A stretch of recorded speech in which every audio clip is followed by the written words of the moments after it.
quotes, infused with the scent of potpourri, films we commit to memory.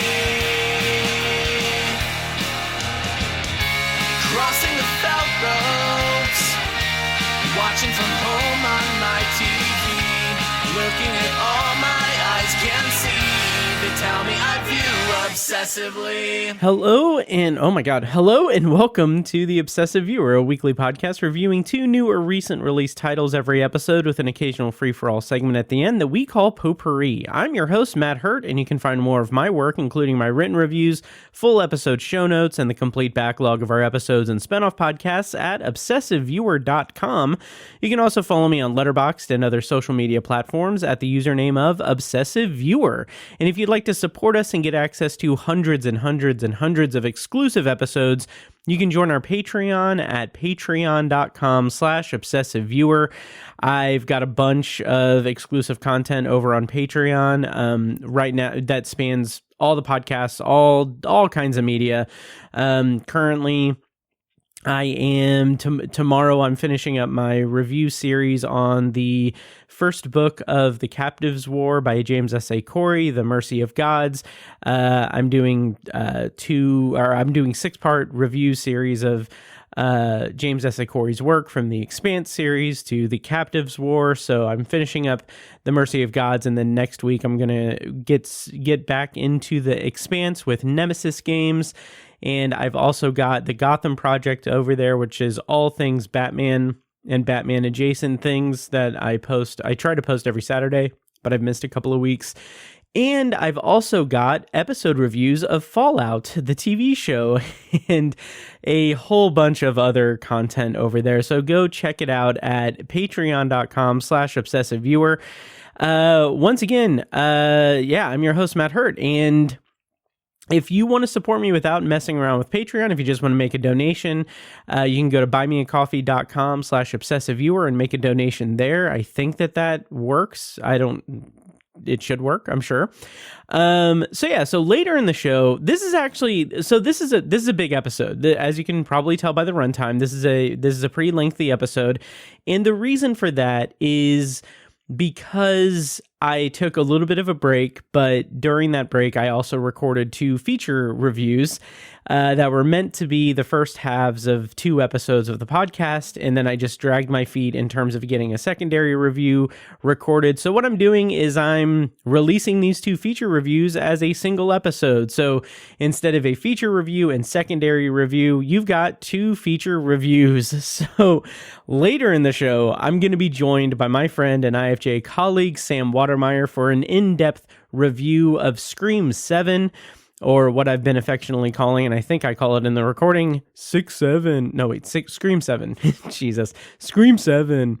Anyway, that's going to be later in the episode, but before that, I'm going to be joined by my friend and IFJ colleague, Joe Shearer, for a review of Project Hail Mary. That is coming up here soon. Since this is a long and big episode, I'm not going to go through the whole preamble rambles thing, news and Indianapolis screenings. I will just mention, go check out the Keystone Art Cinema, Can Theater, Alamo Drafthouse, and Living Room Theaters, and Flix Brewhouse, all the different special little theaters that are around Indianapolis. Go check that out, and go to the Alamo Drafthouse on the first and third Sunday of each month, where my friend and IFJ colleague Lou Harry hosts movie trivia, where you can win prizes and everything. It's free to play. Just go and hang out in the lounge and team up with people, or just do it solo. It's a very, very rewarding and fun trivia thing, because the questions range from really, really good kind of deep cut questions to ones I have no clue about, and just everywhere in between. So it's really good. It's really cool. Lou puts a lot of work into that, and everyone that helps him out with that over at Alamo, it's great. It's great. So the first and third Sunday of each month at Alamo Drafthouse in Indianapolis. Okay, well, with that, I'm going to go ahead and throw it over to our first of 2 feature reviews in this week's episode. Here in just a second, you're going to hear my non-spoiler and spoiler review for Project Hail Mary with my guest, Joe Shearer. So stay tuned for that. I'm just going to jump right into it. Thank you for listening and enjoy these reviews. And joining me for this week's feature review of Project Hail Mary is my friend and IFJA colleague, Joe Shearer, whose work can be found at MidwestFilmJournal.com, and he can be followed on Letterboxd at the username of Joe R. Shearer. Joe, welcome back to the show. How's it going? It is going just great. Yeah. We got a movie to talk about. Like, what else do we need? Oh, yeah, absolutely. And this was one of my most, I don't even know if I would say most anticipated movies. It's just a movie that I had very much on my radar, and I'm very excited to talk about. But before we get to all of that, like I said, you can find Joe's work at MidwestFilmJournal.com and a various number of other places as well. Recently over at Midwest Film Journal, currently you guys over there are doing a series in celebration of Kurt Russell's 75th birthday, I think. 75th? Is that right? Jesus. 75. That's weird. Yeah. Oh yeah. Called Kurt Response, which I love. I love the names of the essay series over there.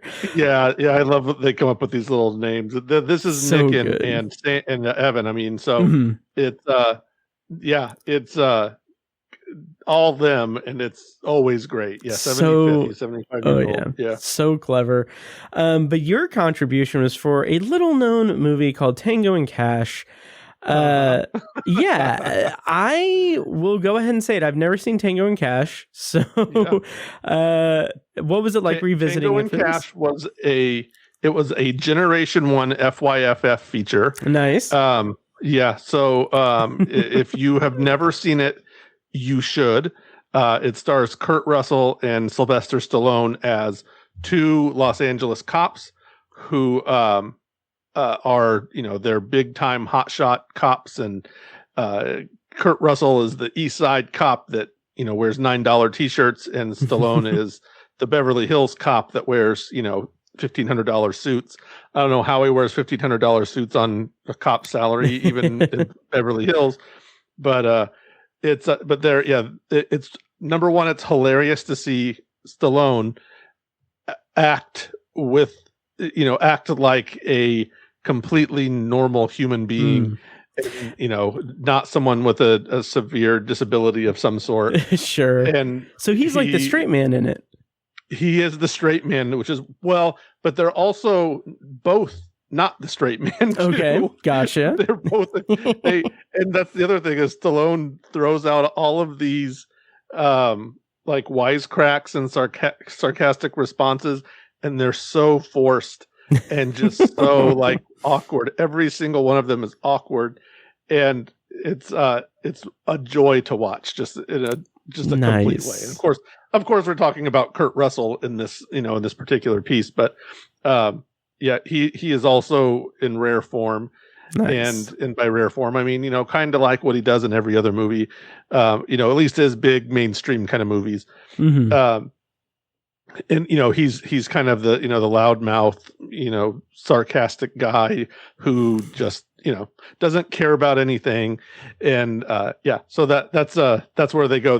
It's got great performances. Jack Palance is the villain, and he is just he did that in Batman. Of course, they both came out in the same year. Oh yeah, and it is amazing. I didn't mention that in my review because it's not about Jack Palance, but sure. Jack Palance is absolutely amazing. Like if Batman is the only thing you ever saw him in, come and see him in this. He's exactly the same. Okay. but still, it's amazing. Nice. It's just amazing. And he's got James Hong and an actor named Mark Alamo, who I know best from Star Trek Deep Space Nine as Gul Dukat.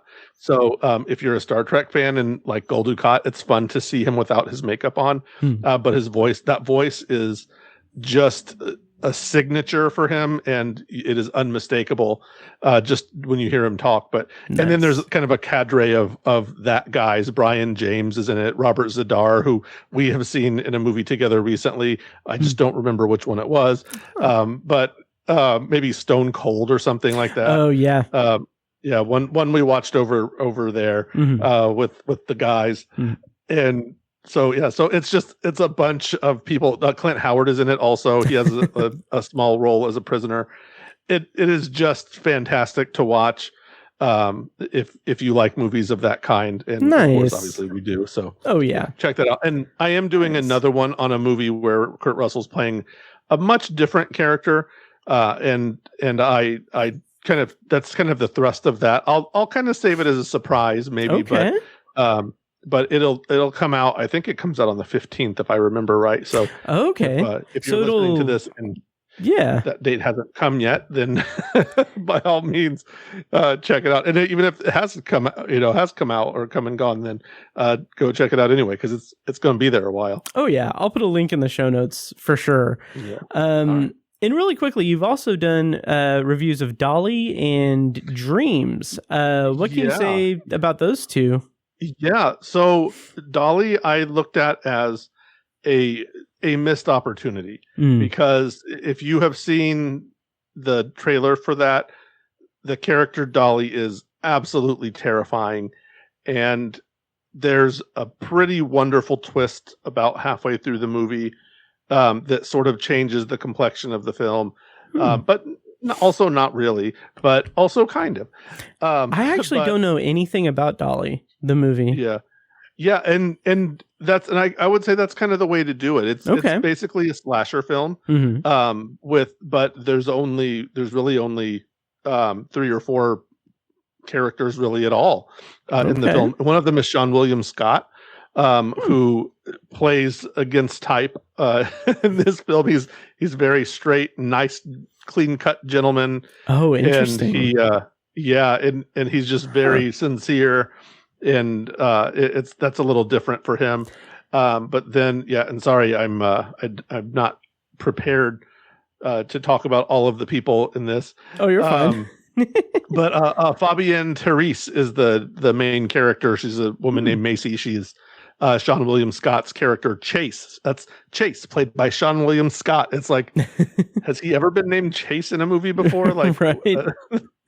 But he's they're a young couple in love, or a couple pushing 30s, 40s, probably more like 40s for Sean William Scott. But they're a couple in love, and they're going hiking. Chase is planning on proposing to Macy, his beloved girlfriend.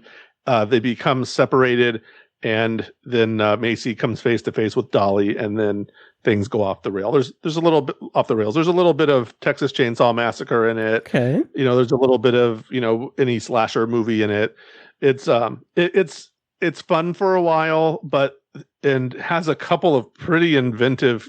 I'll say inventive kills, or let's say gore scenes, maybe more accurately. Sure.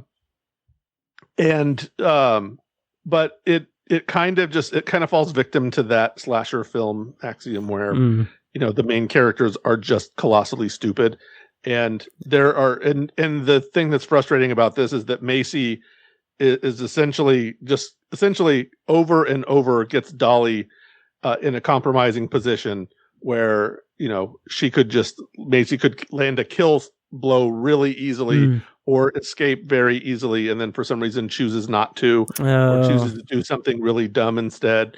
And it's like this movie feels very smart by comparison to most slasher movies, and except for those moments when Macy ends up turning around, or I've got to grab this thing, or I've got to do this thing, and then of course the film continues. Yeah. But it's very worth seeing, I would say. Okay. Go check it out if you like horror movies, especially. Like I said, there's a couple of really good gore scenes that are just not something you've seen. Actually, well, I take that back. I actually note in my review that these particular events there's a very similar one in another movie that just recently came out, another horror film. I won't. Okay. I talk about it in the review, but I won't say it here because you need something to go read. Sure. So go read it, and then you can check it out. Nice. Nice. Well, that is over at MidwestFilmJournal.com, and you also reviewed Dreams, the new Jessica Chastain movie. That was a good film. It was it's a I would call it a drama.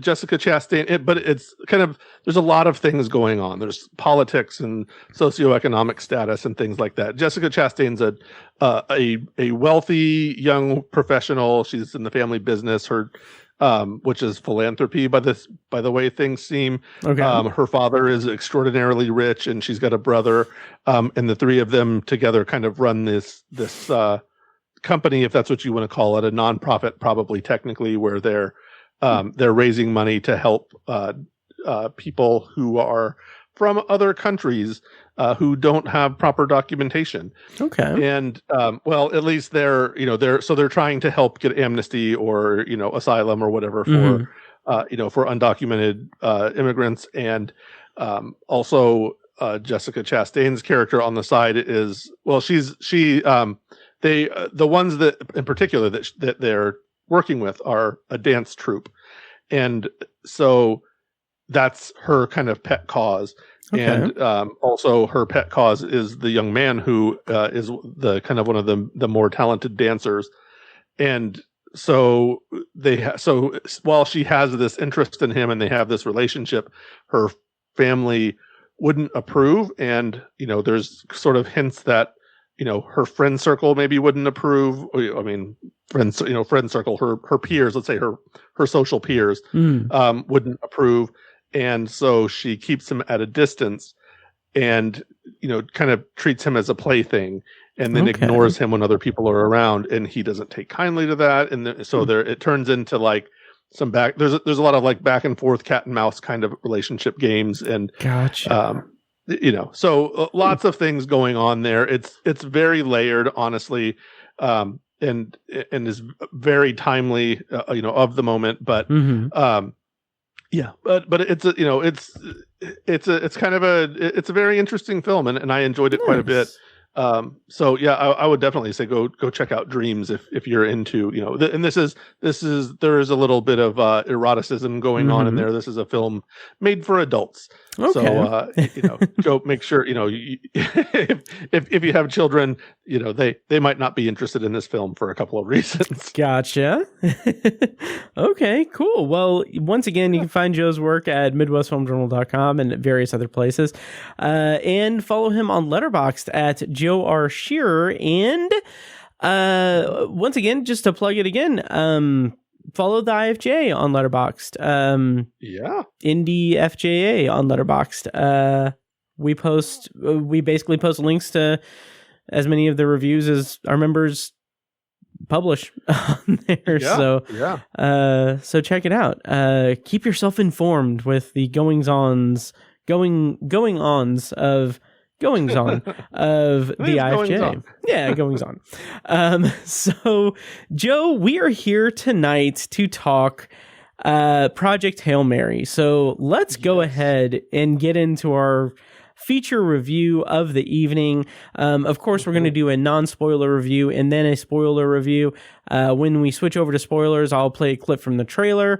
And if you want to navigate around that or what have you, there's always the timestamps in the show notes of the episode, or in the description if you're watching the YouTube version of the episode. So, Project Hail Mary. It's the new film from Phil Lord and Chris Miller, written by Drew Goddard, based on the book by Andy Weir, who is best known for The Martian. The premise, according to IMDb, is science teacher Ryland Grace wakes up alone on a spaceship light years from Earth. As his memory returns, he uncovers a mission to stop a mysterious substance killing the sun and save Earth. This movie is released in theaters March 20th, 2026, and the cast includes Ryan Gosling, Milena Vaintrub, Sandra Huller, Ken Lung, Liz Kingsman, and James Ortiz. And Joe, we're in a somewhat of a unique position for this review because you have read the book by Andy Weir and I have not, but we both saw the movie and we're both going to talk about it. So, all right. Yeah, so let's do it. Non-spoilers. What did you think of Project Hail Mary? And I love this movie. I gave this movie 5 stars. Nice. This is my first 5-star film in, I believe, 2 years plus. Oh wow! Wow. Yeah, which I didn't realize. But I told people that, and then I was like, I don't even know the last time I gave a movie 5 stars. And I look back and I believe it's been like 2 years. Barbie was actually the last one I gave 5 stars to. So wow, that can tell you that's wild. Are you saying that in terms of just new release movies in the last 2 years, or just new general movies that I've seen? Yeah. So films from my films that they were released in. Yeah. So still, that's wild. If I'm sure I've watched Jaws in that time, and that's a 5-star movie. But among new releases, that's the first 5-star I've given in quite a while. But it's weird because I'm not one of those, I don't ever give 5 stars. Sure. Goofs. I probably in 1 year I probably gave out several, but I just haven't for a couple of years now. So maybe I would put Sinners in 5-star category if I had it to do again. But anyway, we're talking about Project Hail Mary. I was gonna say. Yeah. I guess Joker Folie à Deux was a few years ago, Joe. Yeah, that wasn't the one. So I don't know. So I'll say my personal take, and this is your show, so you decide what counts. But for me, as someone who read the book, so to speak, and I want to say read the book in quotes, I listened to the audiobook, which I thought was fantastic, despite the narrator doing voices for everyone. But as it went along, I was like, man, this guy's really good, and he's doing different. He was doing like at a time multiple different female Russian accents. Wow! In the same kind of. I mean, I assume there were cuts here and there, but basically in the same breath, he's switching back and forth between these two accents. So anyway, it's a very good audiobook if you don't want to flip the pages and you want to listen while you're driving or whatever, jogging. I would recommend checking it out. I would obviously recommend actually reading as well, because that's a wonderful activity. But as someone who went into that audiobook completely cold, and I knew nothing about it save there was a single man in space in a spaceship, what constitutes a spoiler to me is maybe different, but also would not let us talk about probably more than half the movie, and honestly the better half.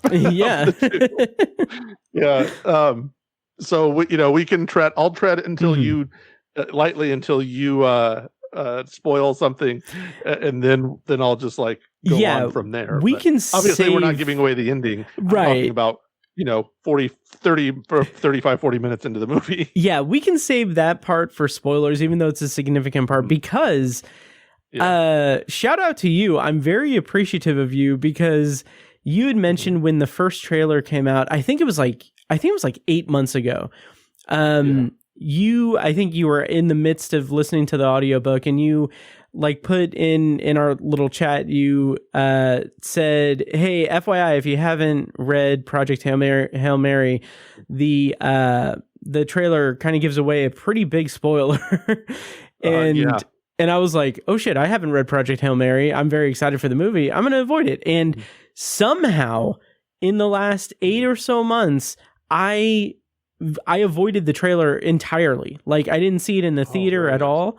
So when the plot kicks into gear and you get when you get the introduction of another plot element that comes into play about 30-40 minutes into the movie, I was like, oh, I was not expecting that, and I was so pleasantly surprised. So hats off to you for the warning. Yeah. Thank you. Yeah, thank you.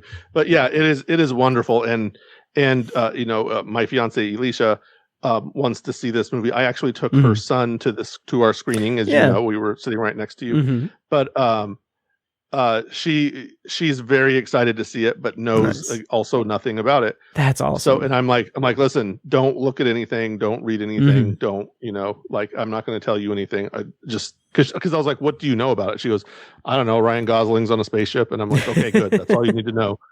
And let's go watch it and let everything else be a surprise, because in the book, this is just such a moment, and it's weird because it's a pretty normal kind of occurrence of a film/book of this kind, but somehow it just feels different in this case. And it's just wonderful. It's just such a wonderful introduction to kind of where the story's going, and it turns into something just completely different than what you might think. I was thinking maybe this is a Gravity kind of situation. It's like, here's Sandra Bullock out in space by herself, and it's like, right, it's like, well, maybe it's something like that, but then it's like, nope, it's something completely different, and it somehow feels really special, and it's just perfect. Nice. I'll say the parallel story is also very well done. I thought it was a really great way to frame a book, and it is certainly a good way to frame a movie. Yeah. Maybe it holds back certain things, certain little plot elements here and there. It kind of gave Lord and Miller and Drew Goddard, I guess, as well as the writer, it gave them opportunities to kind of cheat certain things, or at least, handle things that these concepts that in the book were, you're able to explain what astrophage is. And what's funny about it is looking at the synopsis, the synopsis is not accurate. Oh yeah. the sun is not dying. Nothing is killing the sun. Right. What it's actually doing is blocking the rays of the sun, the radiation from the sun, from getting to Earth, which is going to kill the Earth. But at the same time, like, if I had to say that in a movie synopsis, like, you would fall asleep in the middle of reading it. Oh, absolutely. So they go with this, and it's like, it's not really killing the sun, but it's going to kill the Earth. Yeah. So, I found that kind of funny. But anyway, there are a couple of these very science-heavy explanations that would be so difficult to explain if the whole movie was Ryan Gosling in the spaceship by himself. Yeah. For the entire runtime. But, it would be a lot of him talking to himself, kind of thing. But by shifting it back and forth and introducing the amnesia element of it, they take a lot of these well-worn kind of cliches and make them feel fresh. Somehow that, the coma amnesia felt plausible and not like a cheap device. The way that astrophage was kind of realized in the film was very good, compared to what it could have been. Yeah. And it because if I talk to you about it, it's like, oh, it's this magic substance, and it's like, right.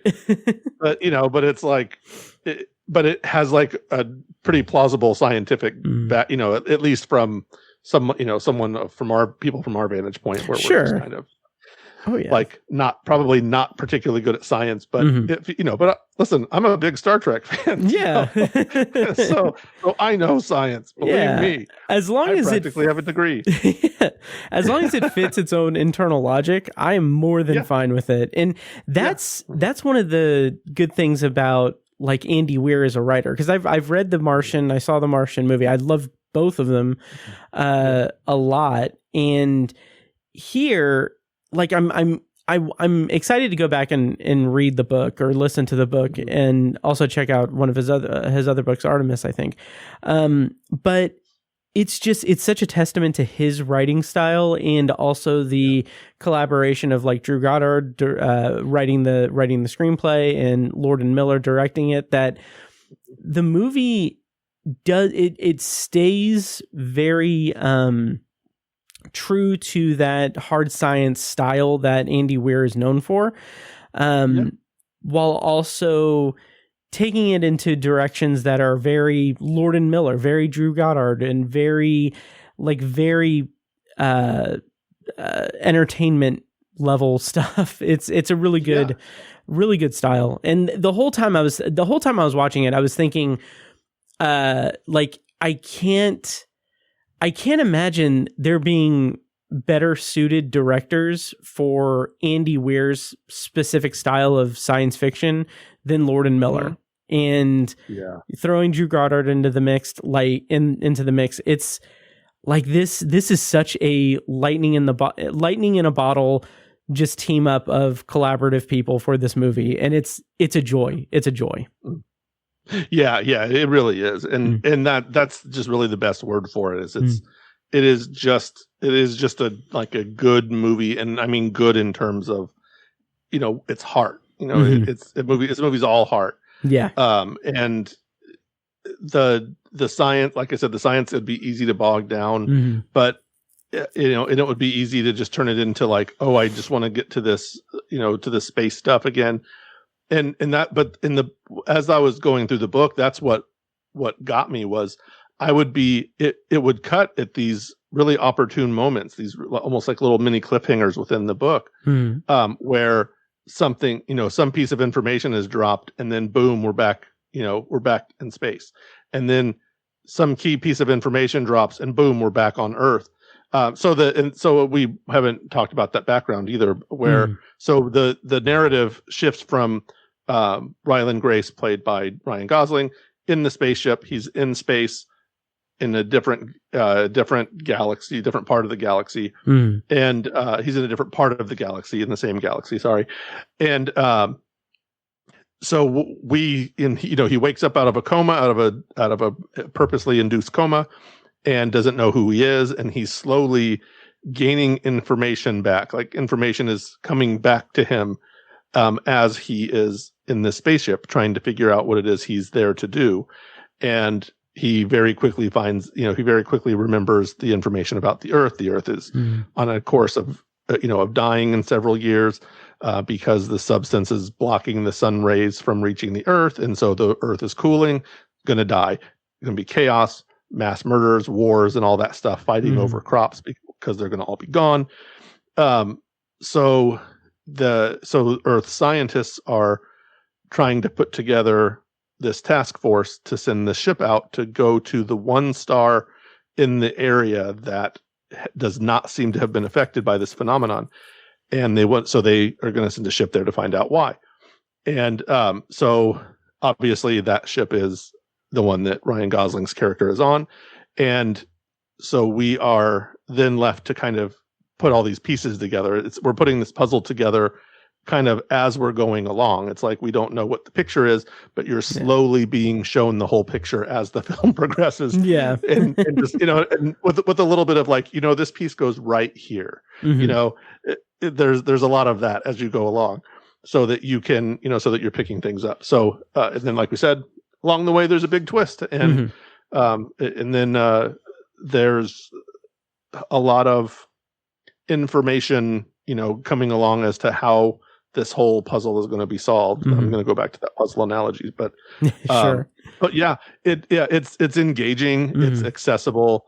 It basically has everything that you could want. It reminds me of a Steven Spielberg movie in a lot of ways. Yes. I don't want to say which one yet, because that would probably give things away that I don't want to give away. We can go ahead and say it. It turns out that Ryan Gosling is actually stuck in a terminal. He's stuck in an airport. That's what the reality is. And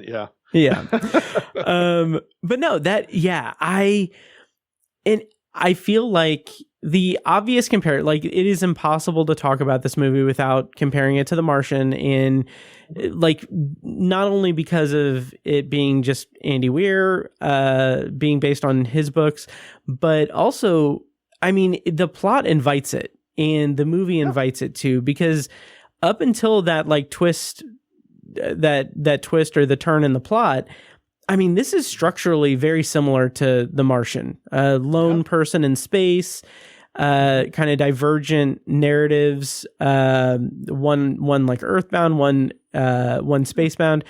But what I really appreciate about it is that even with those comparisons, those like that obvious comparison, right off the bat, that this is a different type of movie, because The Martian, which I love. I adore The Martian, both the movie and the book. Yeah, but that movie is all about just like this. I kind of liken it to The West Wing. It's like this idealized version of government government systems. So like NASA and just space travel. It's this idealized version of it. Everyone's working together, all of that, which works like gangbusters. But here, this is like we're immediately brought into Ryan Gosling, to Ryland Grace, to the mystery element of it. And it's like a few scenes before we like get really our bearings on what, like why, like not even why he's out there, but just what the circumstances are. And I really liked that. I really liked just learning as it went on. And there's a lot of different things that this movie reminded me of. And I found it interesting because it does feel like a little bit like an amalgam of several different pieces of science fiction that I know of and love and adore, but I never felt like this was derivative. I never felt like this was taking on anything. Like I never felt like this was borrowing tropes or borrowing plot devices. Like, one of my not only favorite science fiction movies, but one of my favorite movies of all time, which is in itself also is actually pretty derivative and dependent on that. But it's Danny Boyle's Sunshine. This movie, this plot is very reminiscent to an extent of Sunshine, because in Sunshine, it's astronauts flying to the sun to blow it up to create a new star to save Earth because the sun is dying. In this, it's different, but it's kind of a similar sort of thing with like, the sun's in peril, Earth's in peril, let's go somewhere and fix it. But yeah, so I just appreciate how this movie really builds off of already not established science fiction, but like science, like it's forging new ground in a genre while also paying homage to several different types of science fiction with that, while still feeling fresh. And I think that that's really due to Lord and Miller as well. So yeah. Yes. Yeah. What do you think? Talk about some of the actors. It is not quite a one-man show, right? Although it is very Gosling heavy. Mm-hmm. We do get the fantastic Sandra Hüller, who is Hüller. If we want to be super German about it, I took German in high school and college. Oh, nice. I know the umlaut a little bit. So she was. You would know her from Anatomy of a Fall from 2023. And so here she is in a full-on, big-time, full-scale American blockbuster type film. Which I didn't know that she was in this. I didn't know she was in it, and I was so pleased because I loved her in Anatomy of a Fall. She was fantastic, and she's a lot of fun in this movie too. She is, so she plays Eva Stratt, who is a government agent of some sort that we don't really know the full breadth of her influence, other than it seems pretty limitless what she can do, what she's able to do, and it's basically her job to fix this problem, and so she has the world's resources to do it, and so she basically gathers as many scientists as she can, and of course Ryland Grace is one of them, which we should mention. Ryland Grace I believe she said he had a PhD in molecular biology or something. Yeah, something like that. And but he's teaching middle school science because he wrote a paper about what was it that water was not necessary for life. Yes. On a galactic scale, and he was kind of discredited and laughed out of the building, and so he retreated into the middle school teaching world, and is, while he seems content and he loves the job that he's doing, there is that longing to, do the important work that he had been doing before. So she is kind of his counterpart and plays a pivotal role in everything else, especially as the film progresses. To an extent, like that. Sorry, that like backstory stuff. It's almost like a two-hander with the two of them. Yeah, and it is fantastic. And in the book, I'll just say this book is, or this film is as faithful to the book, I think, as a film could be. Nice. It is pretty much beat for beat. Obviously, they've had to take some things out here and there, but what the movie I saw in my head is pretty much what was on film here. Nice. So it does a great job of that. So yeah, and you mentioned Ken Leung, and then there's Milana Vaintrub, who we know from the AT&T commercials, and Werewolves Within. Yeah. And Werewolves Within, and I think a couple of other things. I think she's been in a few things. Yeah. Outside of that commercial that she's very well known for. But they have smaller roles. They are. It's not any kind of spoiler, I think, to say they were both astronauts and play a key role in the film's events unfolding. Yeah. but also they don't have as much screen time as it's basically Gosling and Hüller for being the leads of the film, so to speak. Yeah. In terms of this part of the narrative. So. I've gone on and on now. Yeah, no, you're fine. And that's one thing that if I were to levy a criticism against this movie, shocker, I can't believe I'm doing it, but it does feel like those two characters, Ken Leung and Milana Vaintrub, they're underutilized. And it's crazy because this is a 2.5 hour movie. Like, it would be hard to utilize them better, but it almost feels like that's. Maybe at this point it's the second example of an Andy Weir plot that kind of just underserves some supporting characters in the film adaptation. So I don't know how in depth they are in the book, but like in The Martian, the crew, Mark Watney's crewmates. In the book, they're pretty well drawn, and there's some good context and backstory and everything. But in the movie, like that is also like a 2.5 hour movie, and like I felt like those characters were underserved. So I don't know if that's just something with just the way that Andy Weir plots out his books, that since these two books are relatively similar in structure and overall design, maybe that's just the cost of adapting it, is that those specific types of characters get the short shrift. But I definitely felt like both of those characters, I feel like I would have liked to have seen them have more screen time in the movie. Yeah. Me too. I think the reality of it is, given the way that, so they do have larger roles in the book, but it's a lot of relationship stuff with Ryland Grace. It's basically his job to coach them through they're the two leads going up into the ship, into the Hail Mary. And he's there because he has all of this knowledge about astrophage. He was an early scientist who was studying it.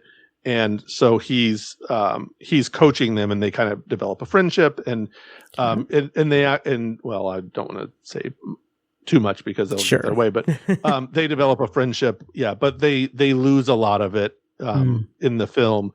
But it's kind of, to me, it's an acceptable loss. And there are a couple of little nods to some of their character arcs. And Ryland, early in the film, discovers a stash of vodka, and what that vodka was for is kind of a fun, as fun as it could be. Sure. It's sort of morose, to be honest, but it's a fun nod to the presence of vodka on the ship and why it's there. Okay. It's not, they don't really address it. It's just like, oh, look, vodka, and he gets drunk. But in the book, there's a purpose for it being there. Okay. But that's as much as I'll say in a non-spoiler way. but yeah, so there are those characters. There are obviously some other characters that had a larger role in the book that are really not in the film at all, or very little anyway. A couple of characters that we can talk about later. Yeah, sure. But yeah. But for the principles of the film are all there in place.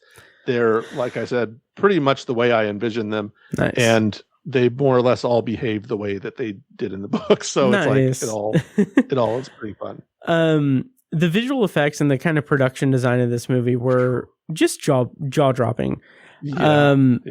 Really, I was just really taken with it.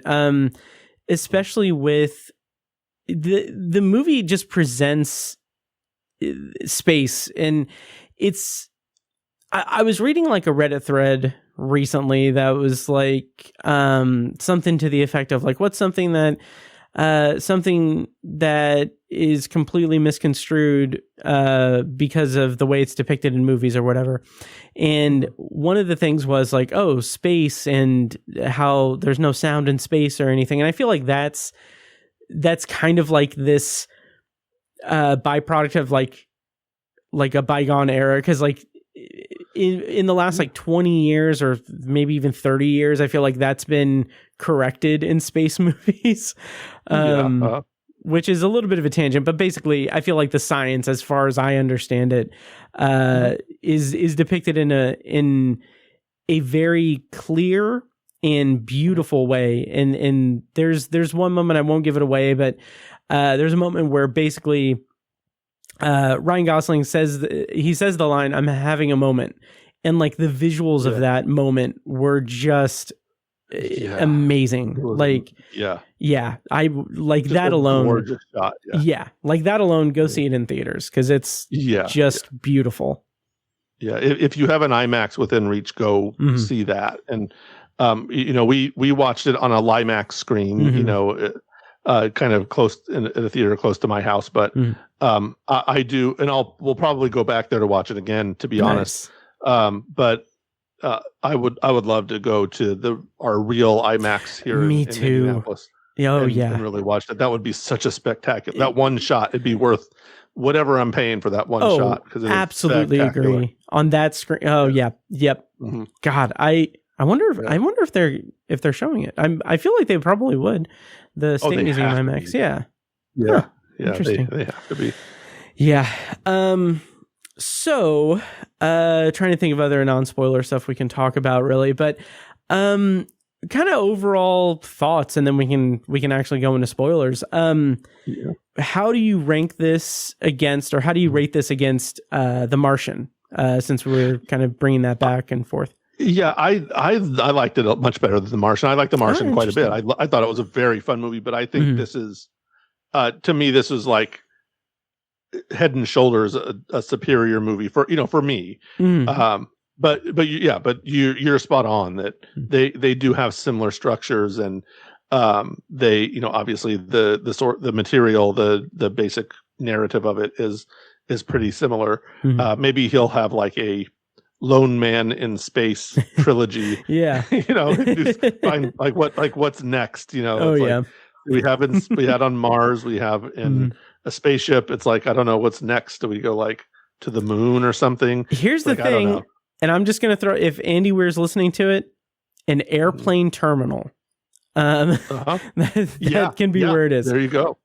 Yeah, just an immigrant who gets stuck. There's a coup in his country, and like while he's on the airplane, he lands, and now he can't go anywhere. Throw in a Stanley Tucci, and maybe you got a Spielberg going. If Stanley Tucci was in Project Hail Mary, I would go see it a third time. Oh, absolutely.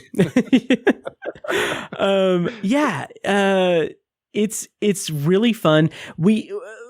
Before we go into spoilers, let's talk about Ryan Gosling as well, because his performance, like, it is such a perfect, just like meld of like Andy Weir and Lord and Miller, their style.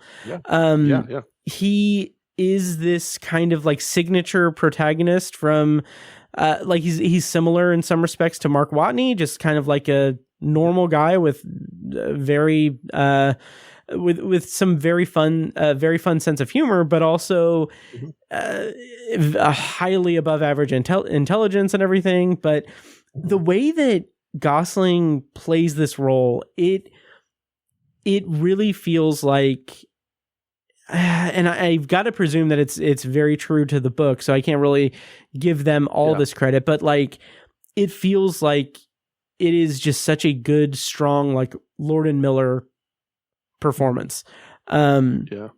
Because they like their movies tend to always really play into that kind of comedy, almost self-referential comedy or self-satirical comedy, but not with the self-awareness baked in, but still done fresh. And like here, you've got Ryan Gosling playing this role as someone who we're endeared to him because he has like he's in this constant state of frantic social awkwardness, but also he's like the smartest person in the room, but the least confident person in the room.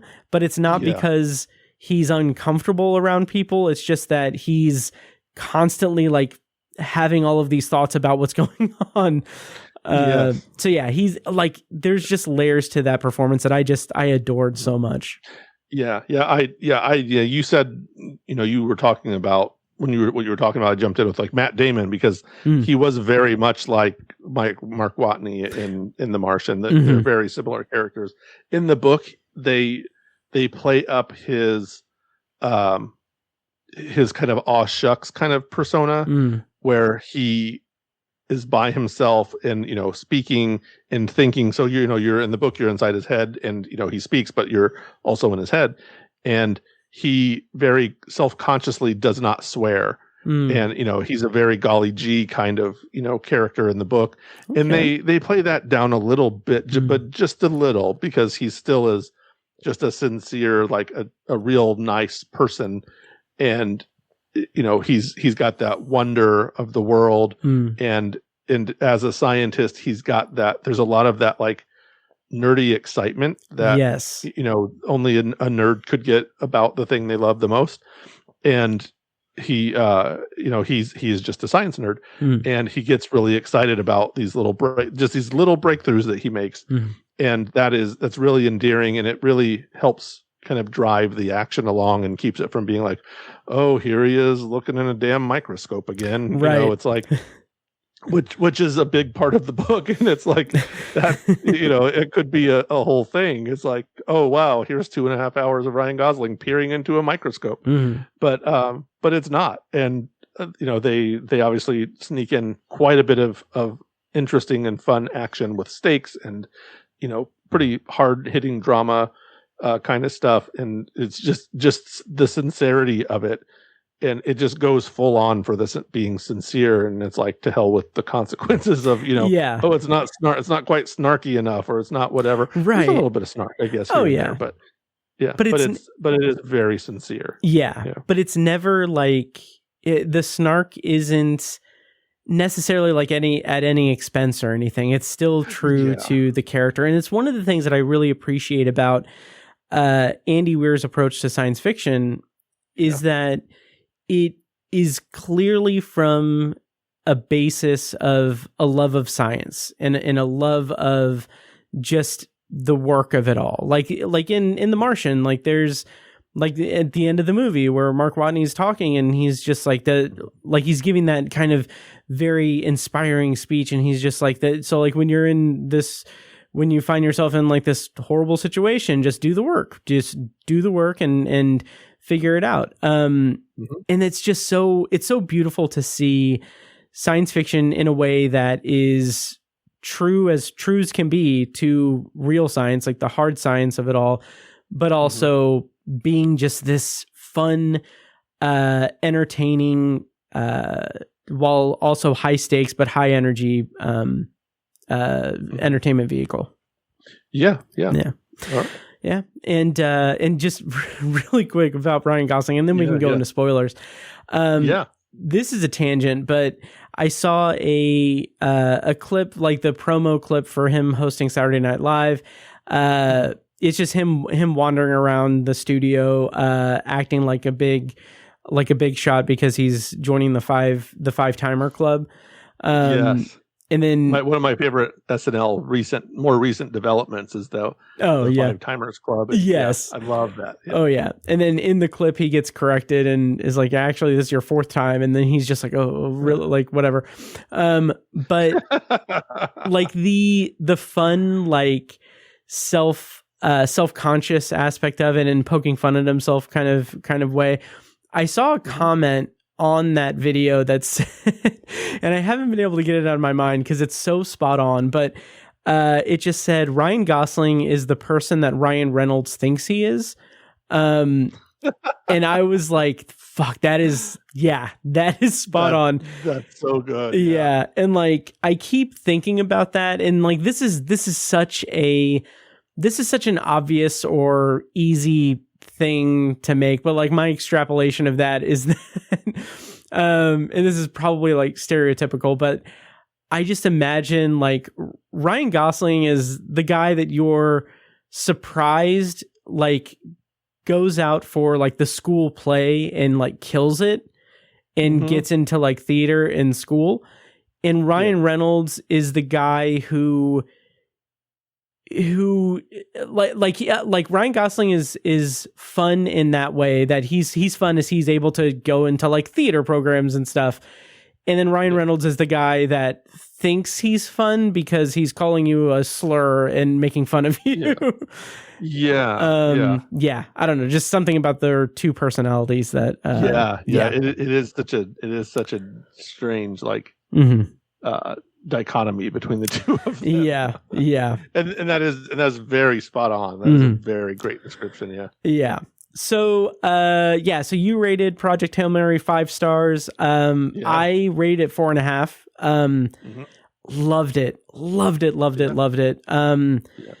2026 is starting off strong. We're in March, and already like I've got two movies that are likely going to be in my top 10, both in Project Hail Mary and 28 Years Later, The Bone Temple. So starting out really strong. But Joe, what do you say we go into spoilers for Project Hail Mary? Yeah, let's do it. All right. So we're going to go ahead and go into spoilers. If you're skipping around, make sure to follow Joe on Letterboxd at Joe R. Shearer, and check out his writing at MidwestFilmJournal.com. So having said that, I'm going to play a clip from the trailer. When we come back, we're going to be spoiling Project Hail Mary. Please state your name. Ryland Grace. I spoke up from a coma. I'm several light years from my apartment. And I'm not an astronaut. I'm not an astronaut. I'm not an astronaut. If you don't go, you die. With the rest of us.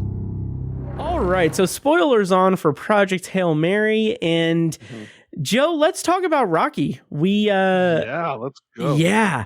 I honestly, that is one of those like just such a fun like gobsmack of a moment for me in the theater. Like when he sees the ship, I just like I hadn't in the back of my mind, I kept thinking like, oh yeah, I remember that Joe said that there was some twist. Like, what's the deal? Like, what's going to happen? And then when he sees it, I'm like, oh shit, because I was like thinking like, oh, it's going to turn out that he's actually in like the solar system, or he's actually like somewhere else or whatever.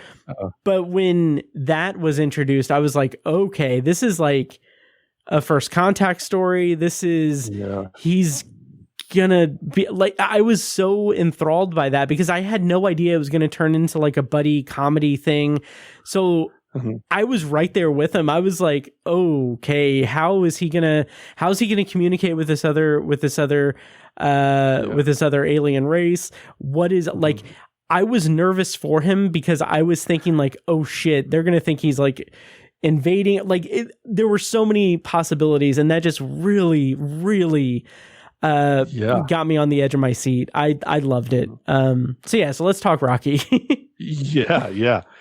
So again, he is pretty close to what is described in the book.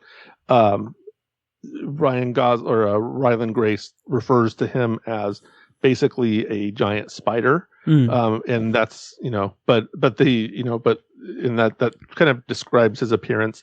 He's very strange. He doesn't have a face, or a real mouth. He has sort of a mouth that you see at one point, but and which they also kind of toned down in the film, that his atmosphere contains ammonia.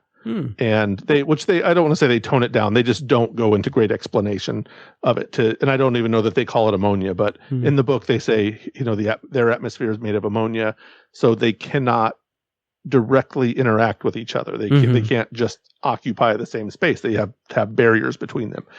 And it's just for, to just all the little rules they have, the little differences they have between them. Rocky seems like almost an animal at first, because he doesn't look like a human being, and they play on that a little bit to, it's scary. It's, obviously the first contact is appropriately terrifying, because what would any of us do if we are, making first contact with someone from another race, an alien race that's not of the earth, and he is appropriately terrified. But then, like you said, they form this relationship. It's basically, I'm going to go back to Star Trek. It's basically, if you've ever seen the episode Darmok, there's a section of the film like that, where in that, the Captain Picard is kidnapped and placed on a planet with the captain of another ship who does not speak English, and the universal translator can't translate what they're saying. And he has to learn to communicate with him. In the meantime, there's this monster coming at them that wants to kill them both. And so they have to learn how to work together without speaking the same language. And that's basically like the middle section of this film, where, there are two people essentially stranded on their own ships. They can interact with each other, but they can't just simply go on to the other ship. Like I said, there has to be that barrier, so that they can survive. And they don't speak a language. Rocky speaks in a language that's comprised mostly of like beeps and bloops and things like that. Or musical notes, kind of harmonic kind of language. And so they have a pretty ingenious way of getting them to communicate with each other. Yeah, through a computer, and so it's a lot of fun. That's its own little journey, is them learning to talk, to communicate with each other. And over time they do, of course, and then they are able to start sharing information with each other. And so it turns into this just lovely collaboration between the two of them. Yes. And they, where they both have their own strengths, and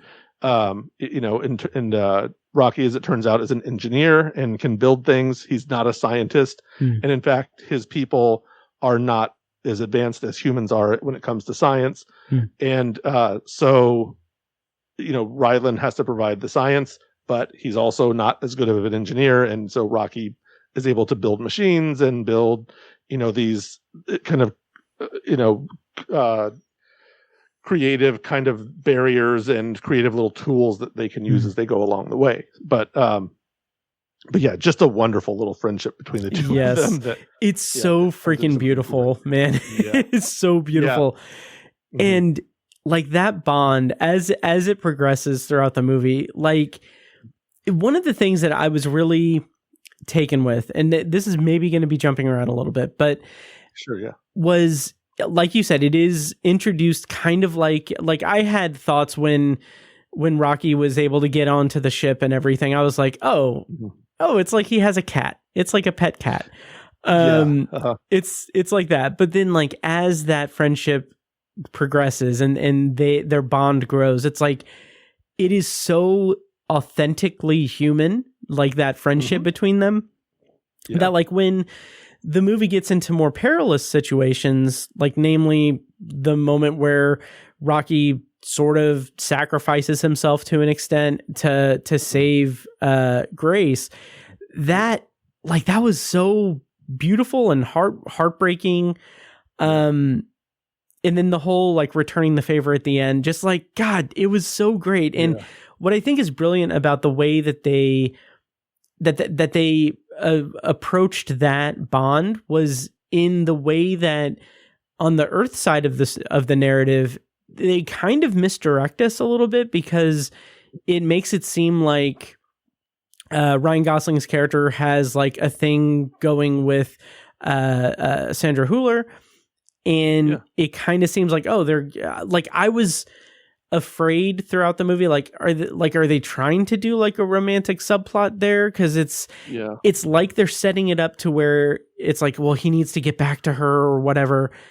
And then we get the other really big twist in the movie, which that's not the case, but it's just they're sort of these parallel mirror image relationships, right? Where they, you know, Strat is such just an icy kind of character, but there's sort of that there's kind of a softness underneath. You know, you see the little softness underneath, but hard exterior, you know, with something underneath.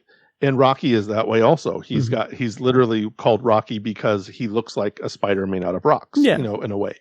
And he has a hard outer shell and a softness inside, the same way. And the relationships are parallel too. Yeah. And that was the one thing that terrified me, about kind of a third of the way through the movie or so, maybe, more toward the halfway point. And Strat there's a segment where they're singing karaoke. It's all of these people who are, trying to save the world, and they're taking a break and having a night out. And she is like, nope, I'm working. But then she goes in and sings karaoke. She sings Sign of the Times by Harry Styles, which is very surprising choice. And but I think one that was very good. It was like it worked. It was perfect, as it turns out. Oh yeah. And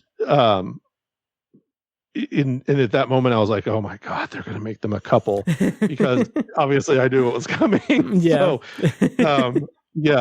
so it was but they didn't. They held off, and it was just a friendship, and it was, as it turns out, just a signifier of him seeing this other layer of her, because she is so you almost feel like she's on the spectrum, where she's just very straight-laced and very dry, and it's hard to get a read on her, on task. And you can't solve her, because she is just, I will get what I want no matter what, and I will just, and it's like, it's not even going to be a thing. Like, there's not even a world where I don't get what I want.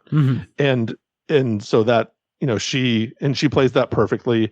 And that they held off is to their credit, because it would be a very Hollywood thing to be like, well, yeah, but why can't you have a girlfriend, about the Strat girl, but it's like, boy, that would have ruined that second twist at the end. Oh yeah. Yeah. And I love that it is presented somewhat like a misdirect. Like it seems intentional that they were trying to do that, because it ups the shock of that twist, which we'll get to, but even more directly with that whole plot element is that the movie definitely sets it up, like it doubles down on the fact that Ryland has no one, like he has no connections or anything, and the way that it's kind of just presented when the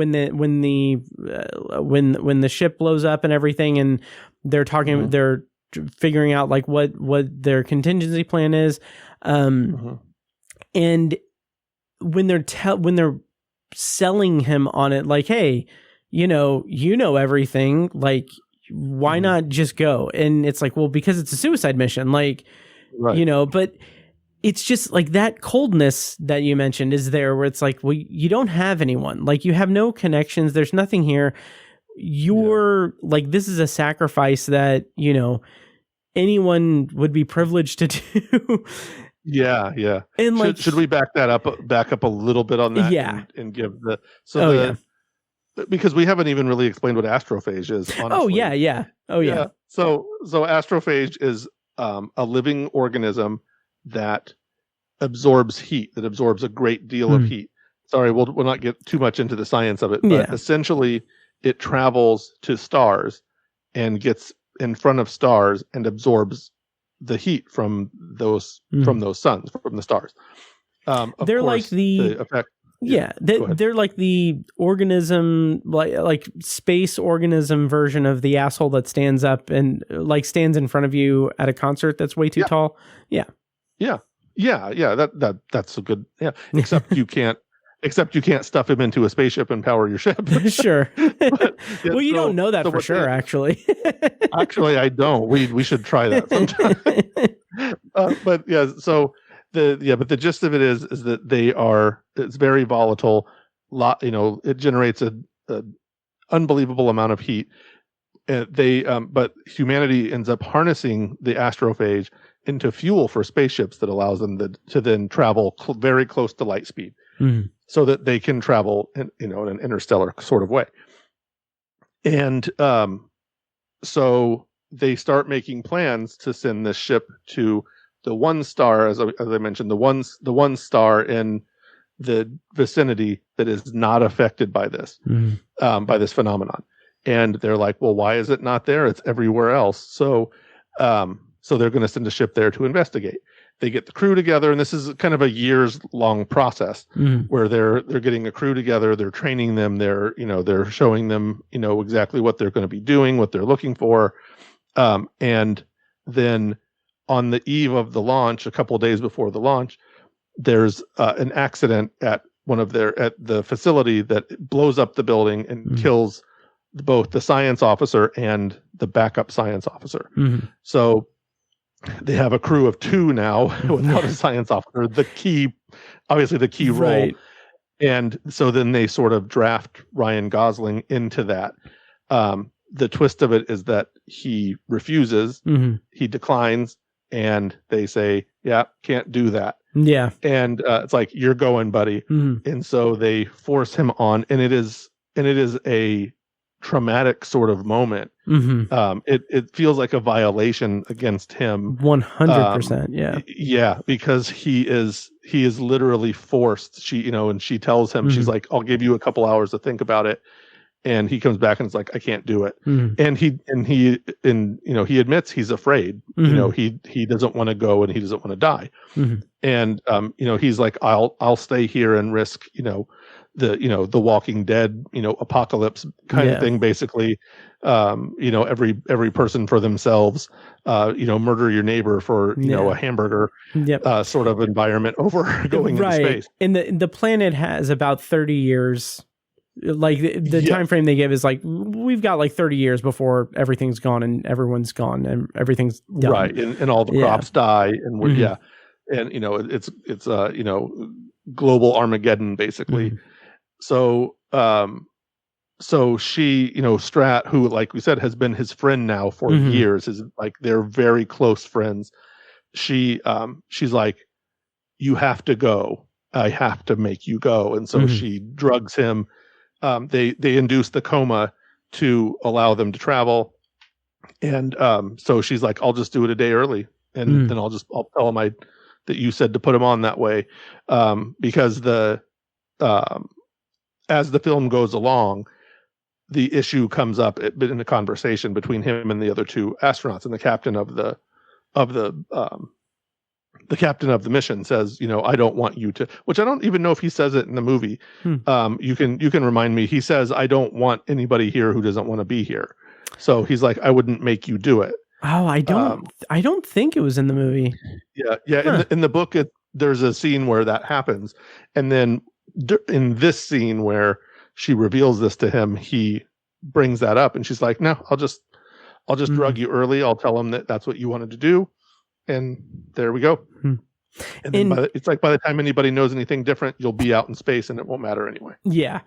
And that is something I really love, the dimension that's given to Ryland as a character. Cause like that is such, the movie is going out of its way. The story is going out of its way to not paint him as as just like this heroic figure, but also not painting him as this reluctant hero.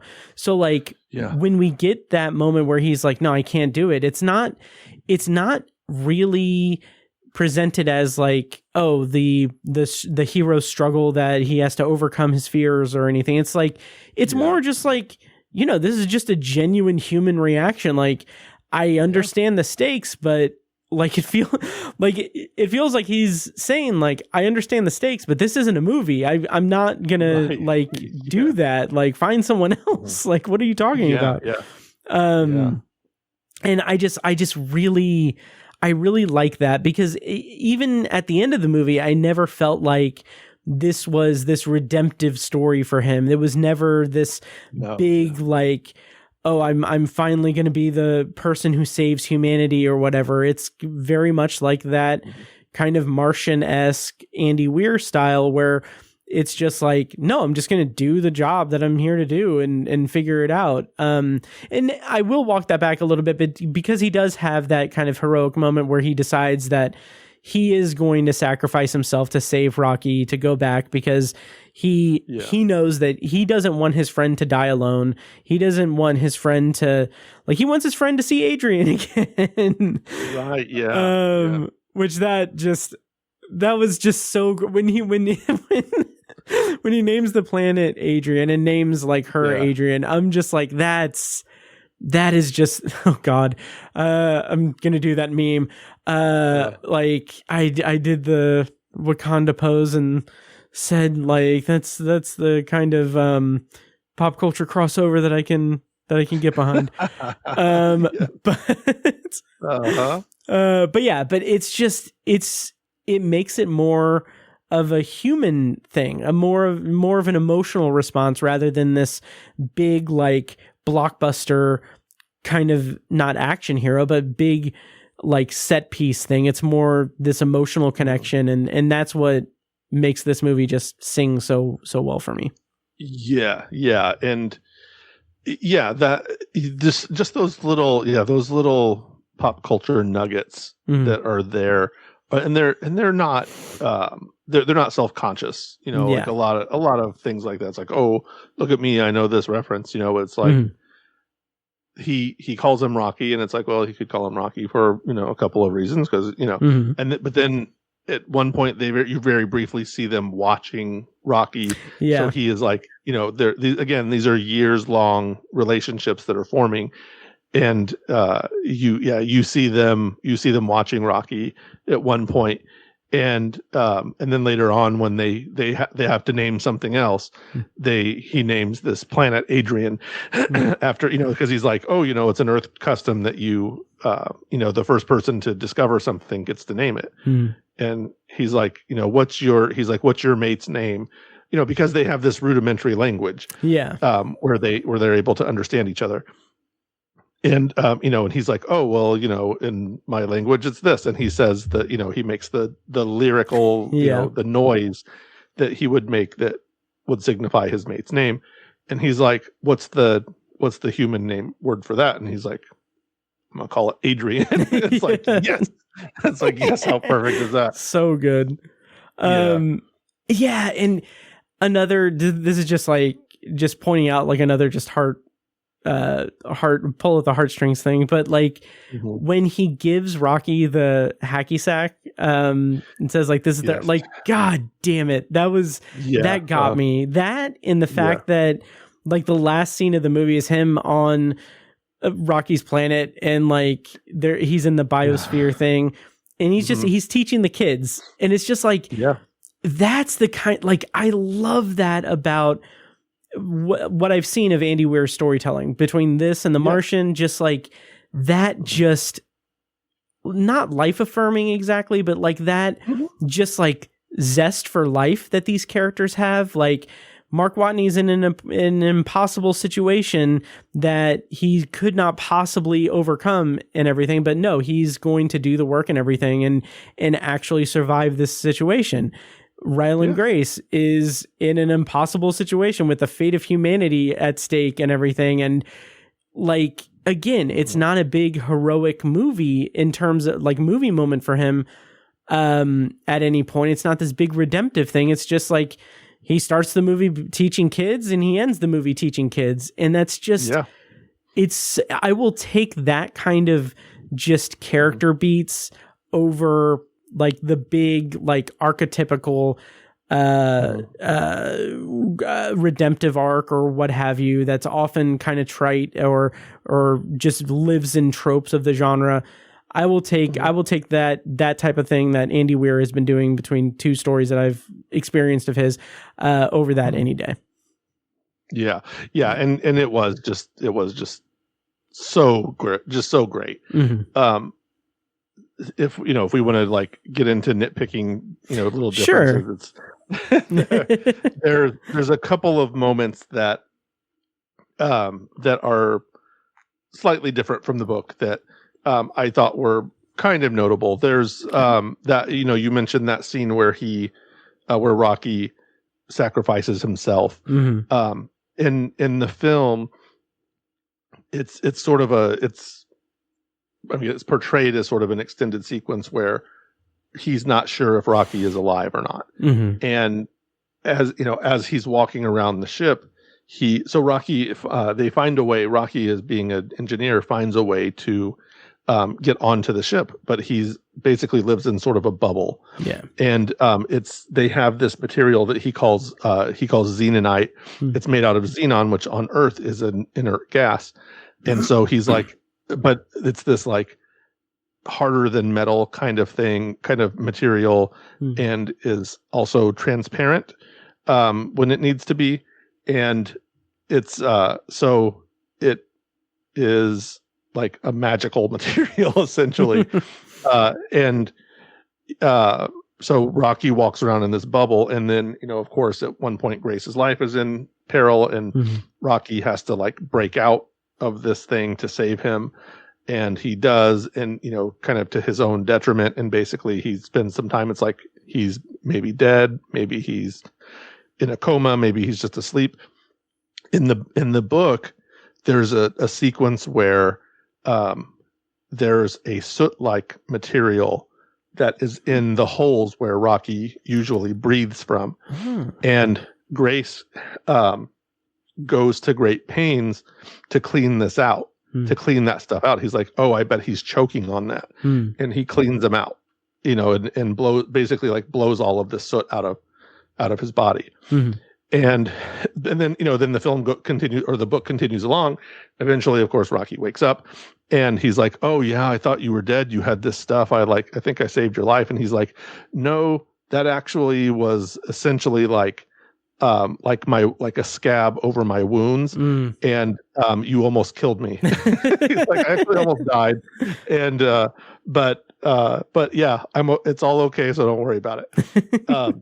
So that was the one thing that I kind of wish was in the movie, but it's also just kind of a throwaway joke in the end. Yeah. But also underscores that misunderstanding between cultures and races, and in this case biology. Yeah. Yeah. Go ahead.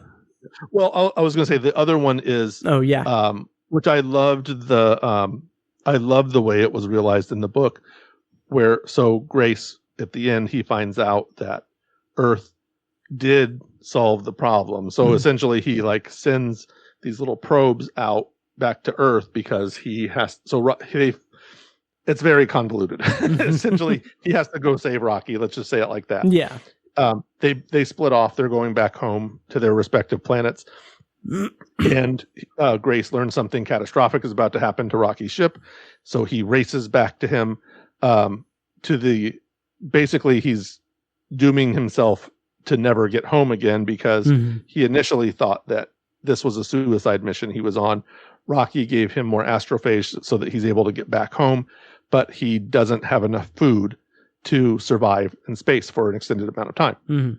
So he has to make this choice of, do I just go home and doom Rocky to death, or do I go save him and doom myself to death? As you referenced, he chose to save his friend, goes back and sends the information back to Earth through these little probes. And in the book, the two of them end up just like looking at Earth and seeing that and now I can't remember what the band is called. Yeah. I can't remember either. There's something the line name for it. Yeah. Yeah, it's basically like a red line across the sun is how it's visualized, and they see that that's gone, and so they're like, yeah, Earth figured it out. But in the movie, we actually see a scene where Strat receives the information from Grace, from space. They retrieve these probes, and so they're like, now we're going to get to work, so it's like humanity figured it out. But then meanwhile, final spoiler of the movie, Grace goes to live on the Xenonite. Xenonite is the material. Yeah. Iridian homeworld. Yes. Sorry, I'm getting my alien names mixed up. So he has to live in the bubble as opposed to Rocky now. But the people on Arid is what they called him. Is what they called it. They have constructed his own little like. I don't want to call it a holodeck to go back to Star Trek, but it's sort of like his own little private biosphere environment. Yeah, where only he lives, but then he interacts with the Iridians. So, very sweet, cute ending, like you said, where he's teaching, Iridian children science. So great. Yeah, it's just so good, and it's corny in all the best ways. Oh yeah, yeah, but it's so sincere in its corniness. Yeah. Yeah, I'm trying to find the name, like that word. I can't. It's the line thing, but yeah, I can't find it. But anyway, this movie, as we alluded to in non-spoilers, it does feel like a little bit of an amalgam of a couple of different science fiction things. We referenced Spielberg. Very much felt like that First Contact thing felt like Close Encounters of the Third Kind. Even in the score, like the score of the movie felt like it took from like classical, like operatic sort of tones from like 2001: A Space Odyssey, and then also delving into some Interstellar style scoring, and also specifically in like the scenes that evoked Close Encounters of the Third Kind, it felt like Close Encounters of the Third Kind style of music. But like, despite that, and then even just the overall premise, like I said before, it reminded me of Sunshine. The whole astrophage thing reminded me a lot of the proto-molecule stuff in the Expanse series. Which, by the way, if you have you read The Expanse or seen The Expanse TV show? I have not. Yeah, no, I have not. My God, like, I totally recommend it. I've like plug for the Patreon. I've been reviewing the Expanse series it's 9 books plus a book of short stories. I am 5 books in, but I've been doing reviews over the last like couple of years.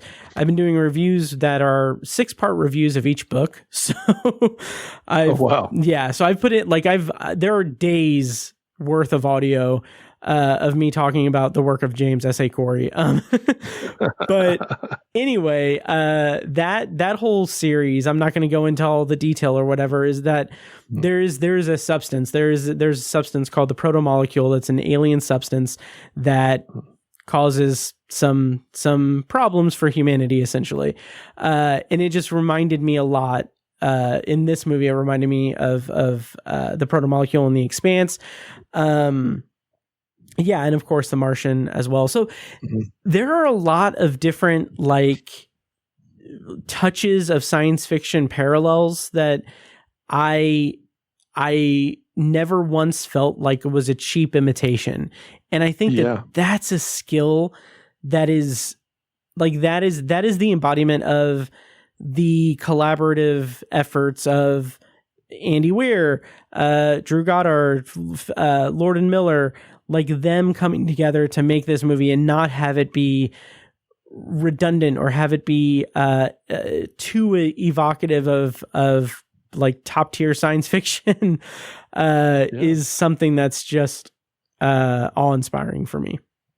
I agree with that. And it's just a wonderful movie experience. I haven't had an experience like that in a movie in a long time. Yeah, and just a lovely story and just a great time at the movies. Very memorable. And it is. I will honestly, I'll be surprised if there's another movie that ranks above this on my list at the end of the year. Nice, and that is such a good feeling to have in March. Yeah. That's so awesome. Like that's why like I tend to say, and I said it last year, like when the IFJA awards were announced, just like there's no such thing as a bad movie year, like at all. Like it's just the movies are out there. It's just the fact that people need to find them. And to have this year start out so strong with this and 28 Years Later, The Bone Temple, which I loved, just really, really good. Bodes well for the rest of the year, I think. Yeah, absolutely. Yeah. Yep. Any final thoughts on Project Hail Mary? No, go see it when it comes out. We were very fortunate to see it as early as we did. Yes. And I'm always grateful for that chance. Me too. Go see this. Do yourself a favor. You will like it if you like anything that involves science fiction-y kind of elements. Even if you don't love it, it is so accessible. Yes. It is something that all you got to do is understand the gist of what they're doing, and you can just ignore most of the science otherwise. Right. It is very easy to understand for as complicated a topic as it is. Yeah, absolutely. And this was a thought that I had with The Martian and now this, but like this is take your kids to it. Like this is the type of science fiction that I would have loved to have been exposed to at an early age, because this is the type of thing that these are the types of stories that like kids could latch onto, and like it could really jumpstart like a good love of science fiction with young audiences, because it's so accessible, but it's also not like it's accessible without being flung into like fantasy realm of like impossible science. It's a really great balancing act for all of those things. And I think I mentioned earlier, I took my stepson to see it, and he was absolutely over the moon about it. Nice. So nice. He's 10, so it is it is very accessible to children. And they'll obviously love it. Rocky is very cute and is very fun, and he's not cute in an obnoxious way. Like this is not Lilo and Stitch. Like he feels like a real being. Absolutely. And he's not traditionally cute, attractive in ways that he's not fuzzy and furry. He's made out of rock. Exactly. He's not like Grogu. He's not Baby Yoda. He's not like a merchandisable cute figure for the kids, so that like it's not like the kids go to see Rocky and the adults go to see Ryan Gosling. It's just it so far surpasses that type of just movie going polls, I guess. So hopefully people go see it. It opens in theaters March 20th. Any final thoughts, or should we wrap up this review? Let's wrap it up. Like we said, go see it. That's the point. Oh yes, absolutely. So that is our review of Project Hail Mary. Let us know what you thought, and I will get into the secondary review here in a moment, but Joe's not going to be joining me for that. But thank you so much, Joe, for joining me for this episode of the podcast. If you could tell people where they can find you online and what you've got coming up. This will be going up probably closer to probably the 19th. Where can people find you, and what do they have to look out for? Of course, there's Midwest Film Journal. I cannot emphasize enough how much I love writing for those guys. And as far as what I have coming up next, I've got a review of Cobra Kai, the complete Cobra Kai series coming up, which is another franchise that I love. Yeah. So yeah, maybe by the time this drops, that will have already been out. Nice. That's the only thing I have on the immediate horizon, but there are always things coming up and new films to watch. So if you read all the stuff I've done, go on and check everybody else out, because there's a lot of talented writers there. Yes. And doing a lot of good work. So so go check that out. Catch me on Letterboxd, Joe R. Shearer, SHEARER. Write that down, because you'll not get it right afterwards. Right. Nice. Well, thank you so much, Joe. It's been a pleasure, as it always is. So we're going to bid adieu to Joe, and then we'll do the secondary review. So stay tuned. Tell me I view obsessively. And of course, I'm back. And before we get to our second feature review of the evening, I want to take a quick moment to remind you that if you like the show, please take a moment to follow us on social media and subscribe to and rate the show on Apple Podcasts, Spotify, YouTube Music, or whatever your preferred podcast app is. And don't forget to subscribe to the Obsessive Viewer Podcast's YouTube channel as well, where I have video versions of several of the podcast episodes up and some fun little short segments and reviews and micro reviews and stuff over on YouTube. And if you're interested in starting a podcast of your own, you can go to Libsyn and use the promo code OBSESS when you sign up for a new account. You'll get up to 2 months free depending on when you sign up, and we'll get a commission on it as well. More details on that in the show notes of this episode. And also, I should throw out, you can also get Obsessive Viewer merch on our merch store. Just go to obsessiveviewer.com, click merch. It'll take you to our TeePublic store, teepublic.com store. Just type in Obsessive Viewer, get logos and stuff, shirts and mugs and everything. It's really cool. So let's go right into the second review of the evening. This is me and Sam reviewing in a non-spoiler and spoiler review the new Scream movie, Scream 7. They tell me I view obsessively. And joining me for this week's feature review is returning guest and friend of the show and friend of me and my IFJA colleague, Sam Watermeier, whose work can be found at MidwestFilmJournal.com, and he can be followed on Letterboxd at the username of Sam Movie Man. Sam, welcome to the show. Thank you so much for joining me. How's it going? Good. Thanks for having me. And I'm always excited to be on the show, but I'm especially excited whenever we talk about horror.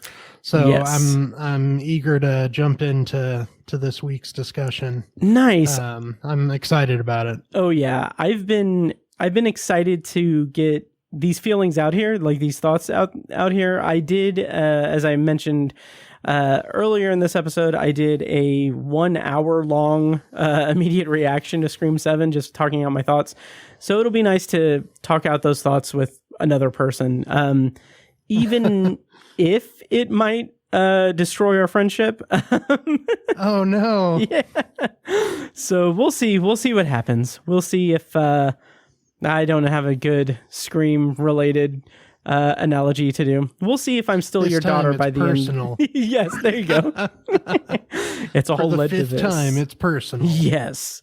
I'll see if I'm still your daughter at the end of this episode.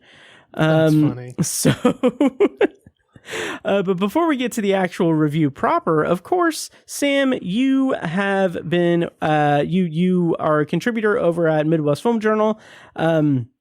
You have recently published reviews for Scream 7 and The Strangers Chapter 3 and a streaming series, Tegan and His Bros. We're going to talk about Scream 7, of course. I tried to get you on for The Strangers Chapter 3, but there were some issues with that, namely being that I didn't see the movie. So that's a pretty big stumbling block. So what did you think of The Strangers Chapter 3? And what can you tell us about Tegan and His Bros? You didn't miss much, man. It was, that trilogy ended with quite a whimper. It basically, just the whole concept of the Strangers trilogy is bad from the outset. Like, the whole appeal of the Strangers, the original, is the lack of lore behind the killers. You don't know their motive. So I feel like any kind of explanation can't really live up to how scary the mystery is. Totally. And that was definitely the case with this one.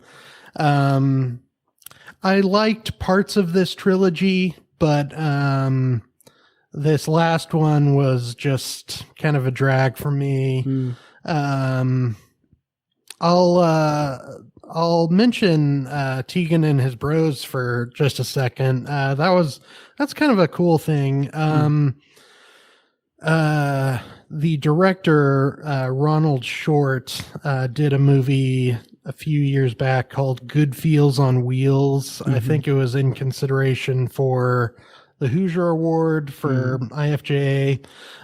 He's an Indiana native, and he does these kind of stoner hangout comedies, and his latest project is this web series about a talking stoner cat. Okay. And his roommates, the cat is named Tegan, and they're little 5-minute episodes, and it's actually really funny and really charming, and the puppetry is pretty impressive and effective, and it's on a streaming service called Laugh After Dark, a new comedy streaming service. So I did a little review of that, and I think that pretty much brings us up to date. Nice. I remember seeing Good Feels on Wheels and actually enjoying it. From what I remember the chemistry between him, because he also starred in it, and the other lead being really quite good. So that's interesting. Yeah, he does fun stuff. Nice. So. Awesome. Well, you can find Sam's work at MidwestFilmJournal.com, as well as in the show notes of this episode.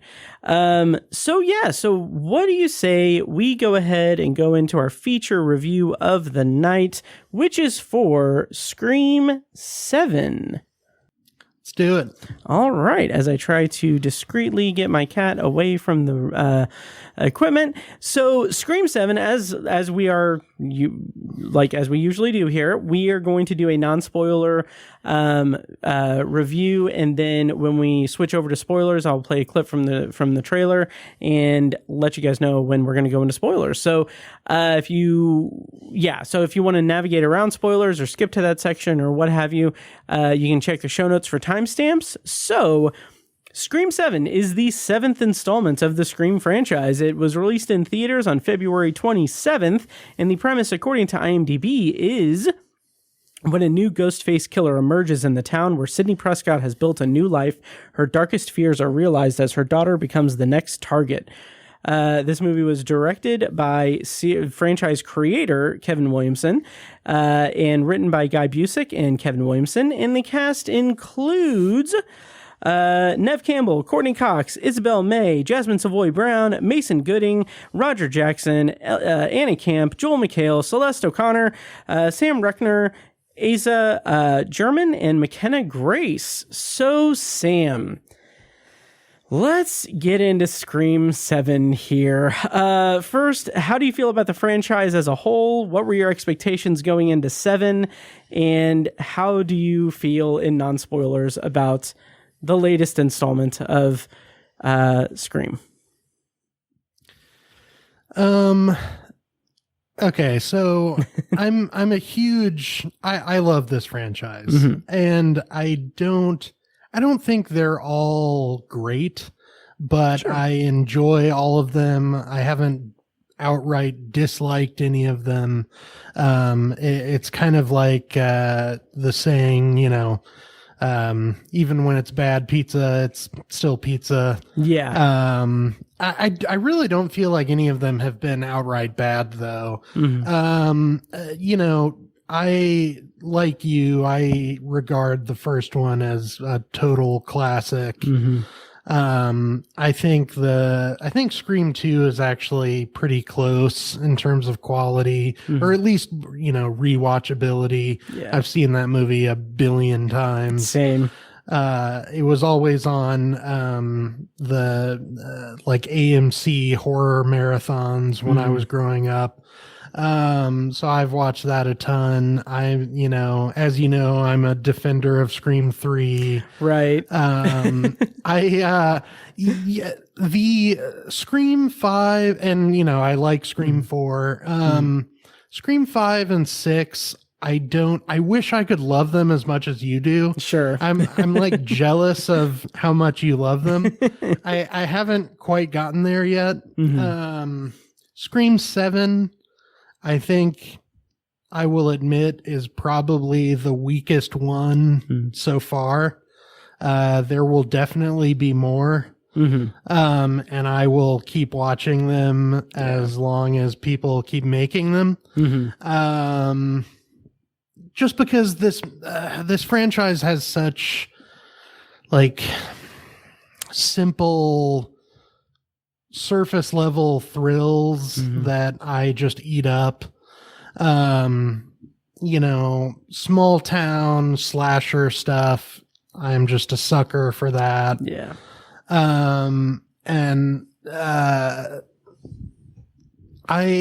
This one I have a lot of mixed feelings about.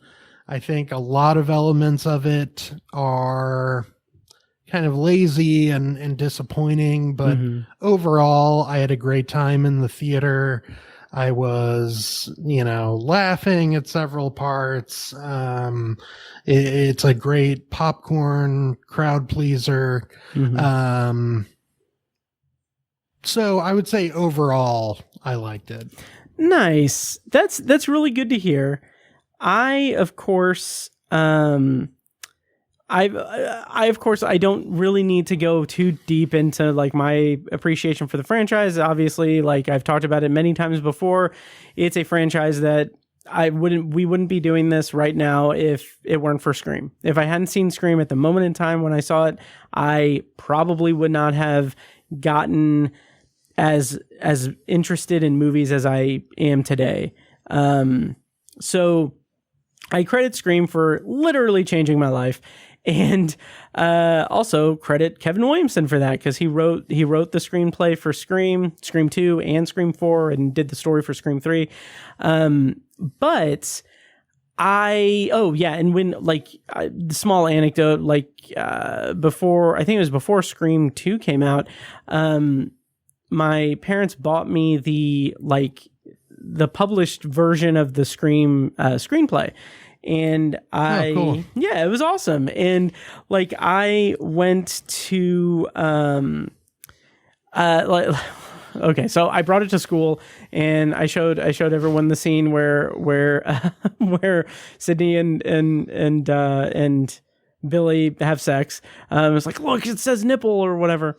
But I was in 6th grade, so anyway, but more importantly, I read over and over again, Kevin Williamson's introduction to the screenplay, where he talks about how, when he was a kid, he saw Halloween in the theater, and he was so scared by it. He remembered pounding his feet on the ground while Jamie Lee Curtis is running away from the Shape, and having that adrenaline and everything. He wrote about it so clearly and vividly.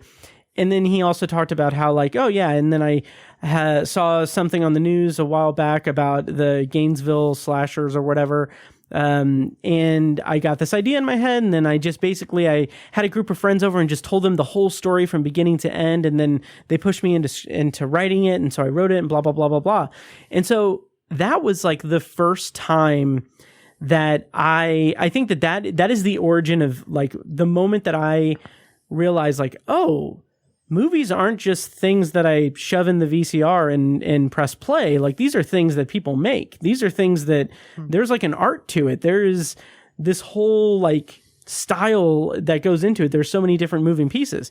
So all that's to say that I adore this franchise, and despite the rocky road that we got to get to Scream 7, from the controversies with all of the stuff and everything, as diplomatically as I can say.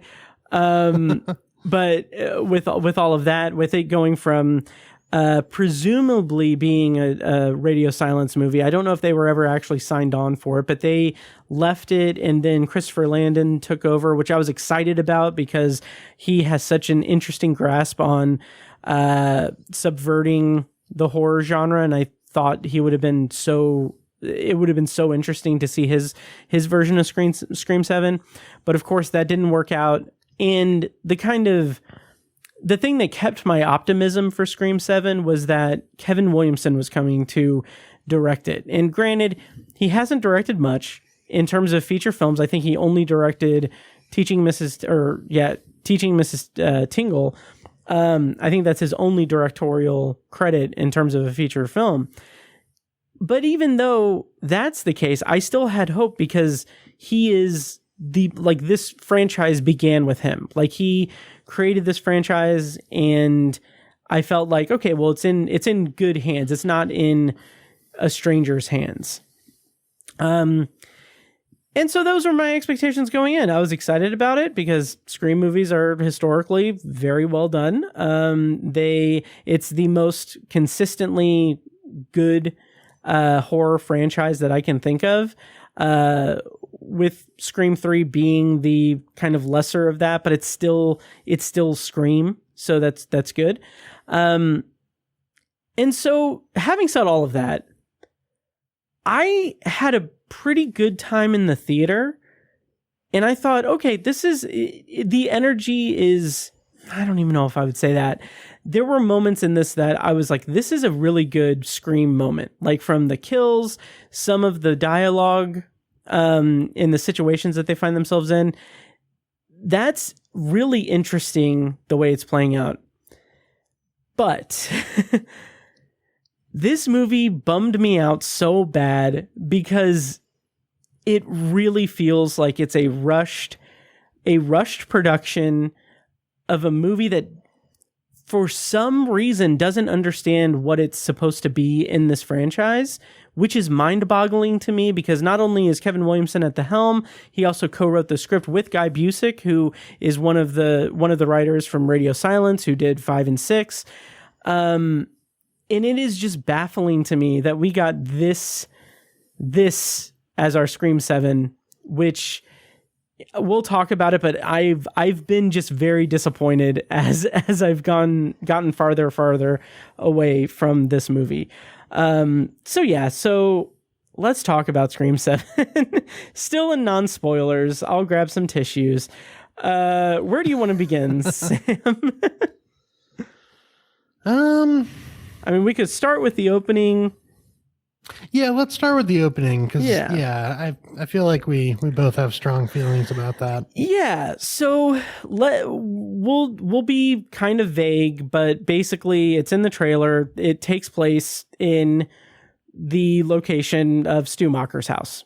So that's what we'll say about it, I guess. But I really liked this opening sequence. I think that this was maybe, I mean, it's not the best opening kill for the franchise by any stretch, but it was interesting enough that I was kind of hooked into it, like from as it was going on, because what it does is it does what Scream 5 did with Stab, only for kind of true crime obsessive people. So what I mean by that is Scream 5's opening, or Scream 5 as a whole, turned the Stab franchise into the stand-in for the horror genre that the movie's satirizing and poking fun at. This opening kind of trades that from the Stab franchise, which the characters are like really into in the opening of this movie, but it turns it more into them being, or at least the guy being obsessed with like true crime, like the true crime aspect of it. And I thought that was such an interesting thing to introduce to this movie. And I wish that it was explored more throughout the rest of the movie, because it feels like it's a thesis statement for the movie, and then it's like they had got senioritis and didn't want to write the rest of the paper. So, amazingly put. Thank you. But as far as the actual energy of it, I thought that it was a lot of fun. The kills were really pretty gruesome. The kind of money shot of it is outlandish and crazy, but it's really fun. So what did you think of the opening sequence? I loved it. Nice. I think it works on a lot of different levels. So for the audience, it's like a trip down memory lane. Mm-hmm. Like we are sort of taking a tour through a museum of movie memorabilia. It it's a reminder of the climactic set pieces in the original Scream. And I think what's interesting is that while it's sort of a tour of movie memorabilia for us, it's a peek inside a real crime scene for the characters. So like, that's an interesting contrast.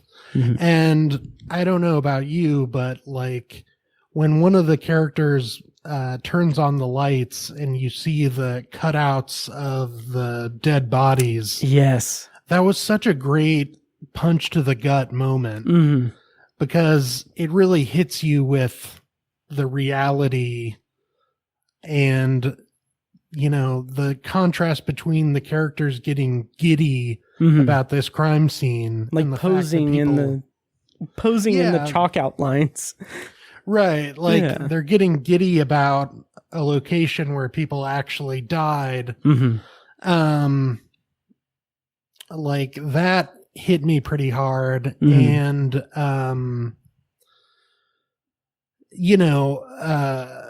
they're staying in this place basically in an Airbnb sort of scenario. Mm-hmm.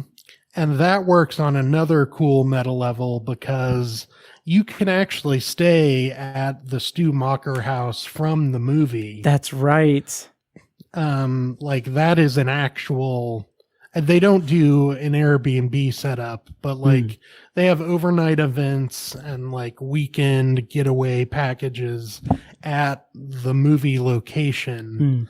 So it's working. It's like this cinematic hall of mirrors, like, and it's reflecting parts of the original movie while also reflecting on our culture's obsession with true crime. And, I couldn't help but think about the docu-series that just aired recently about the teenagers who were inspired by the original Scream to kill their classmate. Like that aired earlier in February. So it just had all these different layers going for it. And I really appreciated that. I thought that was a really cool way to enter the movie. I feel like the rest of the movie from that point on isn't nearly as rich thematically. And I feel like it becomes kind of shallow, which is a shame really, because what a great setup. Oh, completely agree. The other thing I want to say about the opening is that like even little bits and pieces of the set design are just such a nice touch. Like they have a kind of a display of Gail's books, and one of them is Hollywood Horror, which is like the book that in the movie she wrote about the events of Scream 3. And as far as I know, like that title, like Hollywood Horror, is just like something that was on like Wikipedia or something. Like that was something that like it's not something that's referenced in any of the movies. It's just online on the Wikipedia page and stuff. So like I love that little attention to detail. And I as a dude as a grown man who has movie posters in his apartment, I was really kind of giddy at the fact that they did mock-ups of the Stab posters for like the whole series. Like there's that background. I was like thinking, I made like a mental note, like, oh man, I'm gonna want to get prints of those and like maybe just like put them all up and everything, because that would be so awesome. So there's just a lot of really good detail, and in fact, I don't want to really spoil this like Easter egg, so I'll talk in vague things, but like one of the first lines of the movie is them listening to a true crime podcast and making a reference that's like a deep cut reference for Scream fans, and I love it. We'll talk about that in spoilers, but I was just like, okay, here we go. Let's go. This is going to be good. And then it broke my heart because it like the rest of the movie felt just really hollow, and it felt like it didn't know what it wanted to be. It didn't know what it wanted to do. It felt like it was checking these boxes of the franchise, so much so that I also thought that, oh man, when this comes out like on video and stuff, I could probably put together like a supercut of scenes that are done in homage to other scenes in the franchise, but feel more like, okay, well, we did this in Scream 1, let's just do this, and we'll have Red Right Hand playing as well, and that'll be fun. It'll be a fun reference, but it's like, it's literally shot for shot the exact thing that happens in Scream 1. And it's just like, it's a minor thing. It's like setting up something, and it's also setting up something that kind of seems like it was more out of necessity to keep the budget low for the movie. Which, talk about in spoilers, like, I don't know. Well, we can talk about that. The town goes into curfew, and it's desolate, and it makes the movie feel like it's a COVID era movie. Like, it feels like it was shot during COVID lockdown, because I understand the town is under curfew because of the killings, but it just, I don't know if it's the way that it's shot. I don't know if it's the area, because there's extended sequences of characters walking through or running through this like small town main street set that I love that aesthetic so much in anything. Like, I love that kind of vibe. It felt like a backlot. It felt like I was watching Scream 3. Like, it felt like a set from Scream 3 for Stab 3. And like, it's such a bummer to say that about a Scream movie. So I don't know. I'm kind of rambling, but yeah. No, you said how the movie just kind of repeats notes from the other movies. And it's funny because it reminds me of a line from the original where I think Sydney says something like, these movies are all the same. And that was like a self-fulfilling prophecy. Like, now Scream 7 is starting to feel like all the other ones. Yeah. And,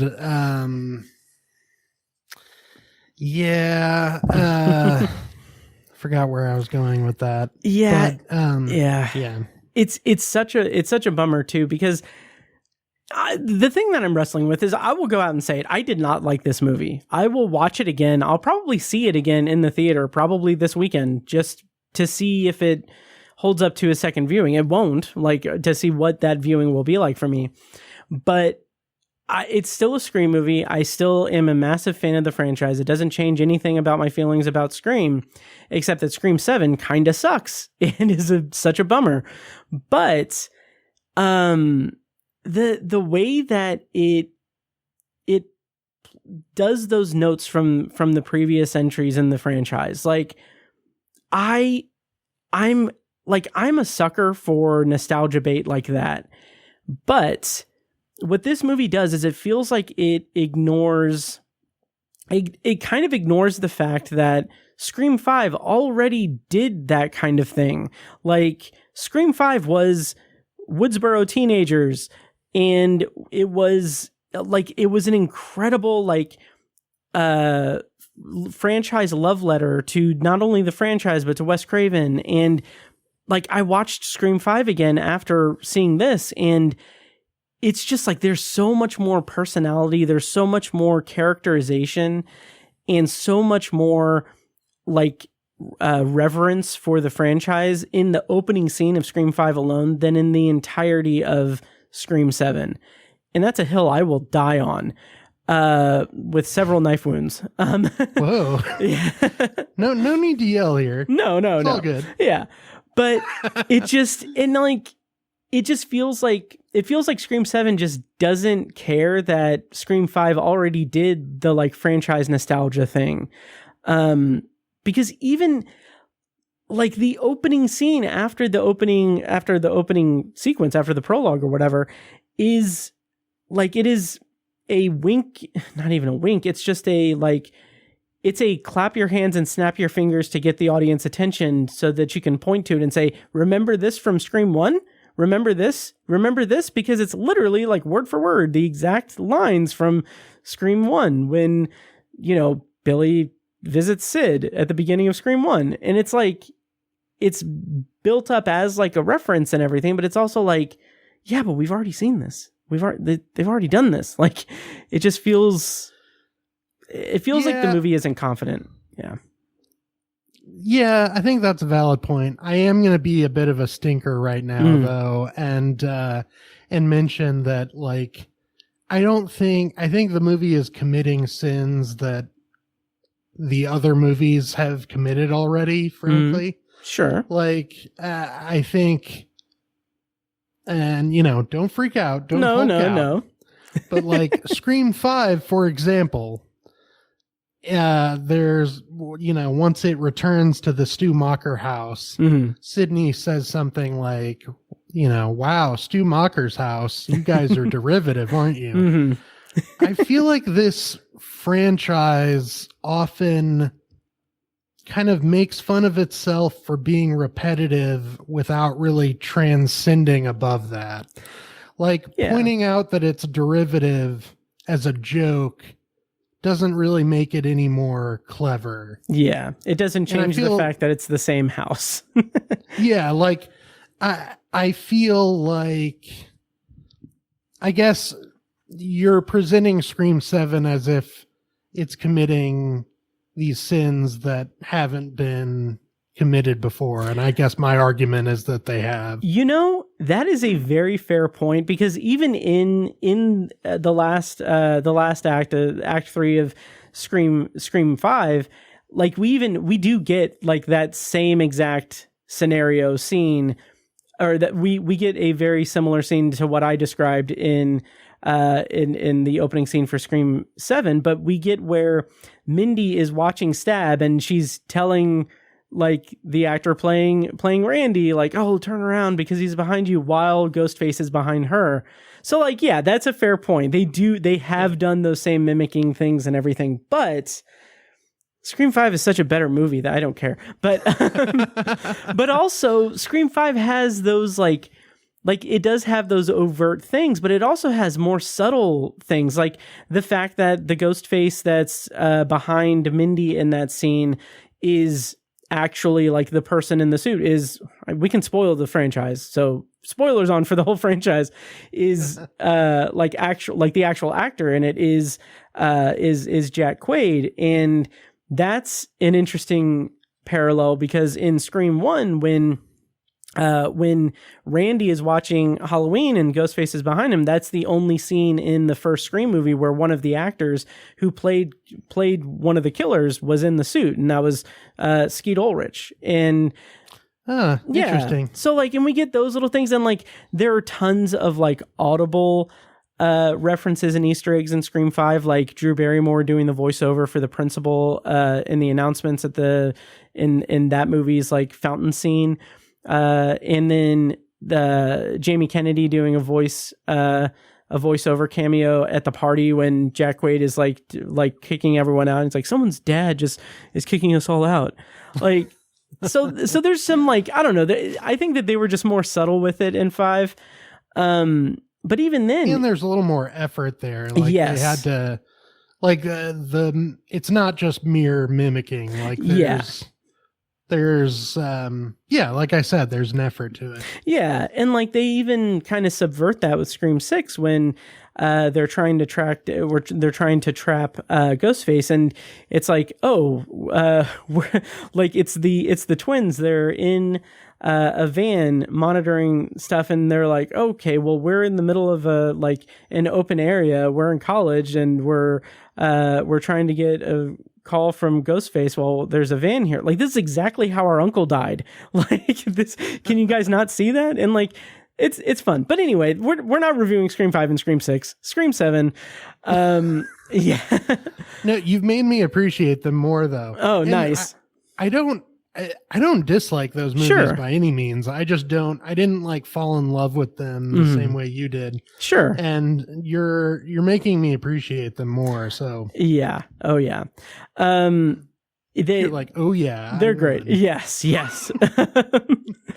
I love those movies. 6, not as much as 5, but 5 is, I would say, it's on par with 2 for my number 2 spot for my favorite of the franchise. Scream 1, of course, being the best. That's immovable. But we're introduced to Sydney Evans now. Sydney Evans, née Prescott, who is, I saw someone online point this out, that it's obvious that it was never really explicitly stated in Scream 5 when Sydney answers the phone from Dewey and she, like, they reference Mark. It's implied that that's Mark Kincaid from Scream 3 and that she's still with him and married and have kids and everything with him. But someone pointed out in online that the idea was to get Patrick Dempsey back. Like, he was supposed to be Mark in this movie. But I think it came been awesome. It really would have been. Although I love Joel McHale so much. Me too. He's phenomenal. But I just would have liked that connection there. But I think there was a scheduling thing with Patrick Dempsey, so they couldn't make it work. But so they had to rework the script. But someone pointed out online how funny it is that Sydney kind of has a type, because she ended up marrying a guy named Mark who was a cop, and Mark Kincaid was a cop. But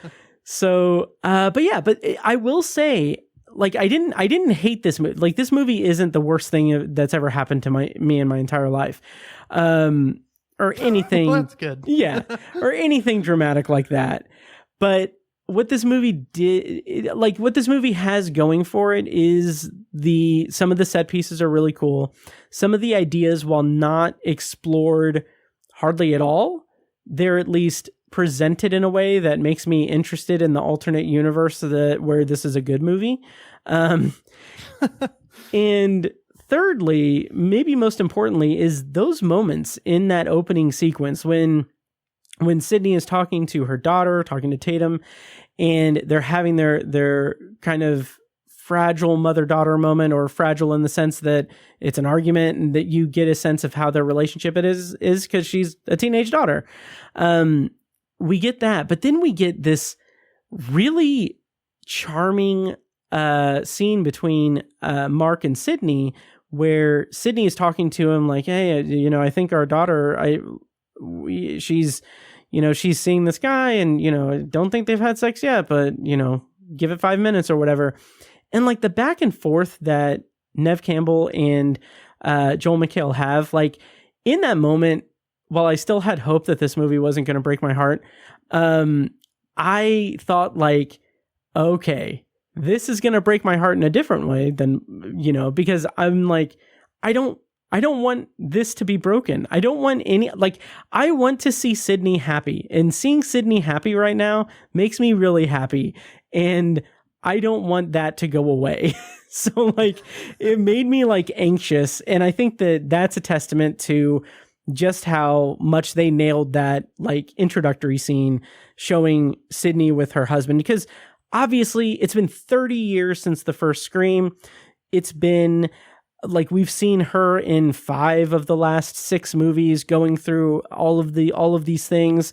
And it's just so beautiful to see her have like this beautiful family life, beautiful like life in a small town. It's great. It's great. And I didn't want to see that shattered. But alas, Ghostface had other plans.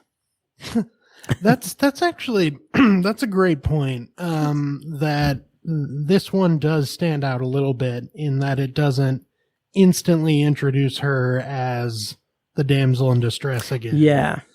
you do get this nice scene of seeing her happy. That's a great point. And I agree that they have really natural chemistry. And I actually also liked the relationship between her and her daughter.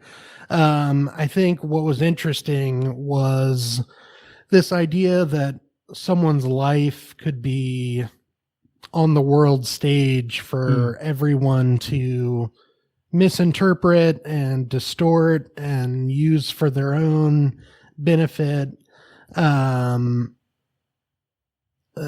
Yet Sydney's daughter still feels totally estranged from her, as public as her mother's life is. Like, I think that's an interesting conflict. Totally. Like, I really love the idea that we're in the 7th movie and Sydney is no longer, like, she's not working through her past trauma. Like, she hasn't been for the last couple of movies.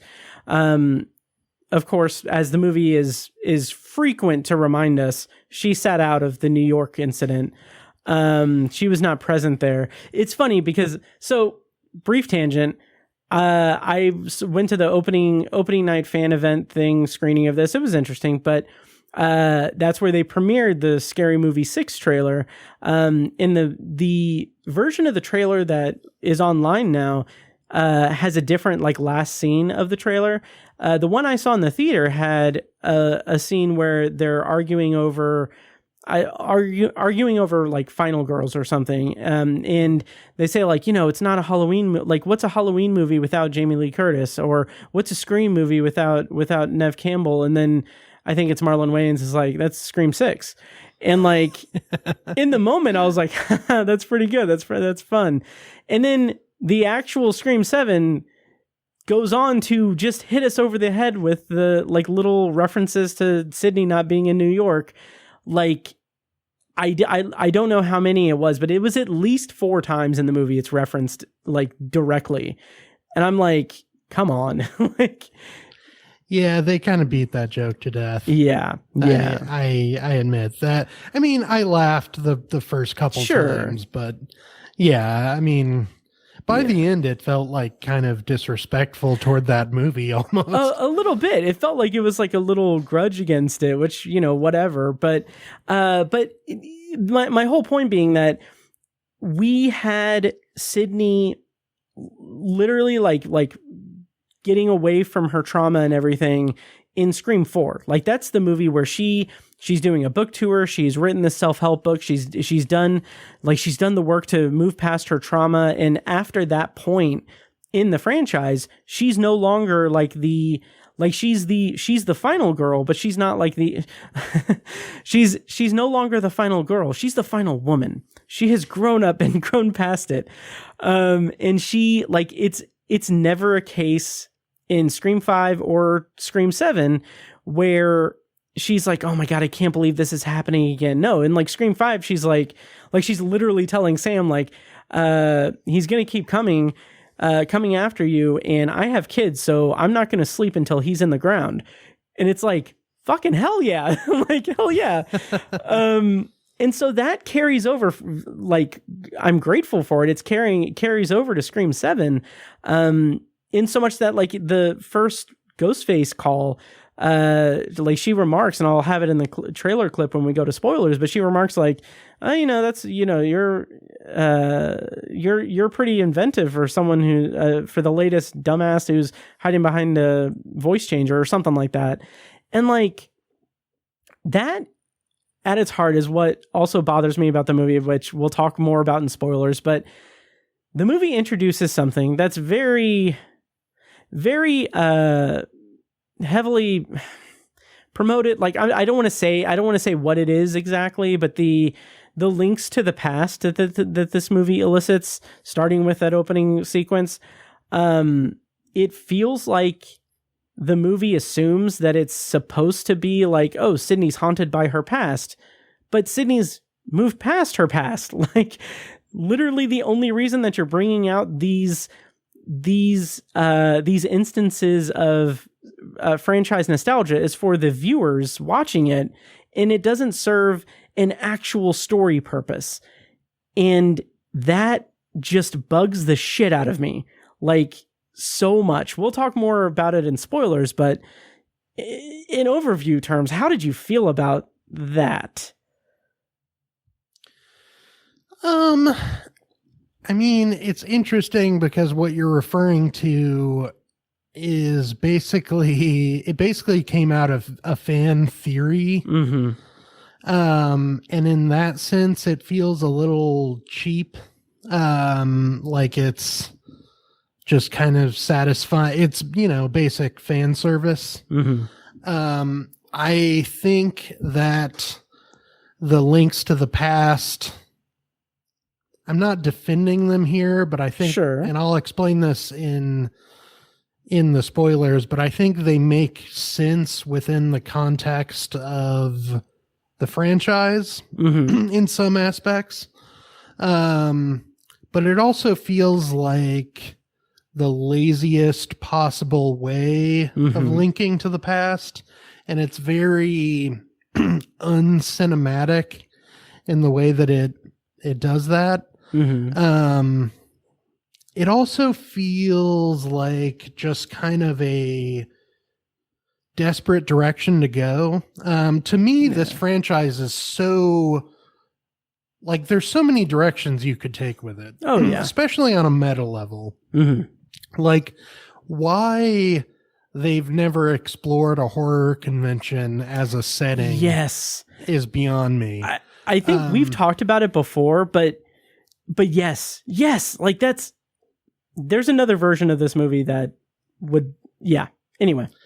Yeah, well, because you have this whole Stab franchise within the world of Scream, so why not explore that a little more? I mean, the only movie that does so thoroughly is Scream 3.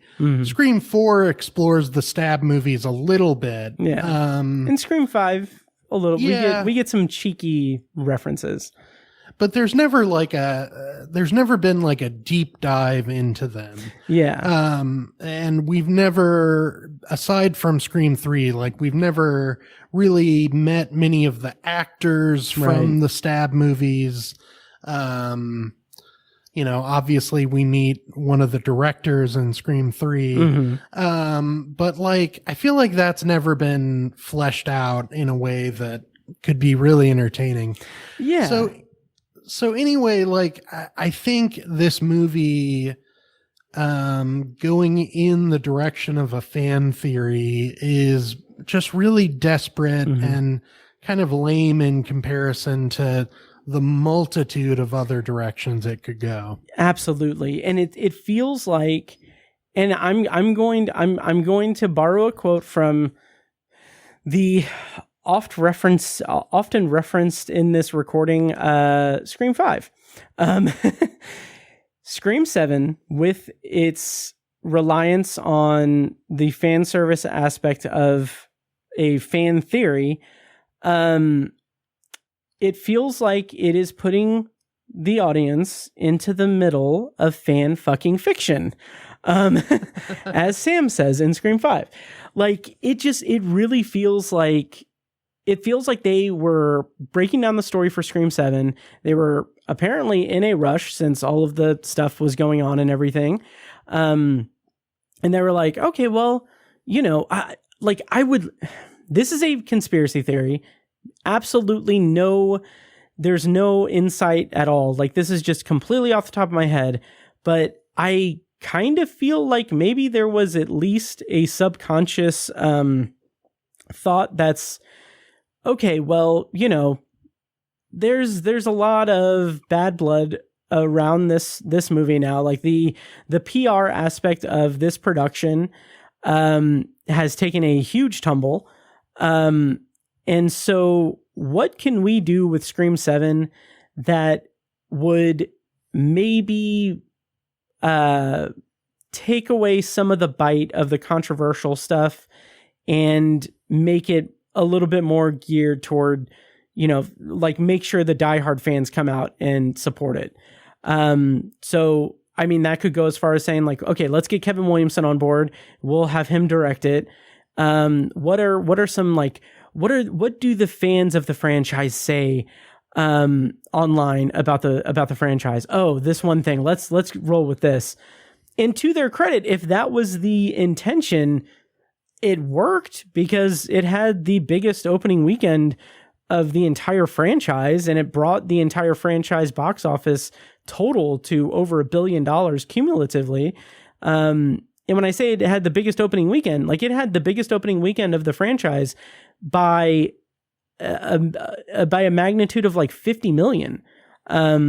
So good for them.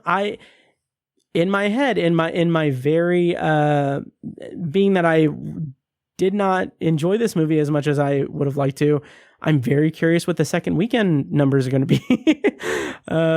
Because I don't know if word of mouth is really going to keep that momentum. But yeah, so I don't know. That's my gripe about the fan service stuff.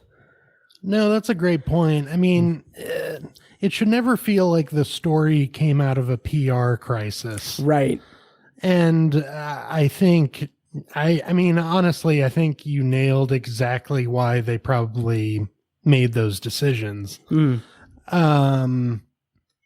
know, down to casting an actor who you can't help but like, with this sort of internet presence. Yeah. This very, like, you know, kind of irresistible internet presence. Like, yeah, you're right. It feels like it was born out of a PR crisis. Yeah. Plus, like, I mean, and I don't fault them for that, honestly, because like you said, this particular actor, it, like, that internet presence is strong, and like, I love him. He's great. He's fantastic. But it just feels like do something better with him in this movie. Yeah. Yep. So let's run through the rest of the movie in non-spoilers, and we can go into spoilers. But how did you feel about Ghostface as an entity, as a killing machine? How did you feel about the deaths in this movie? I enjoyed a lot of the set pieces. I thought the sequence in the high school theater was a lot of fun. There's a sequence in Sydney's home.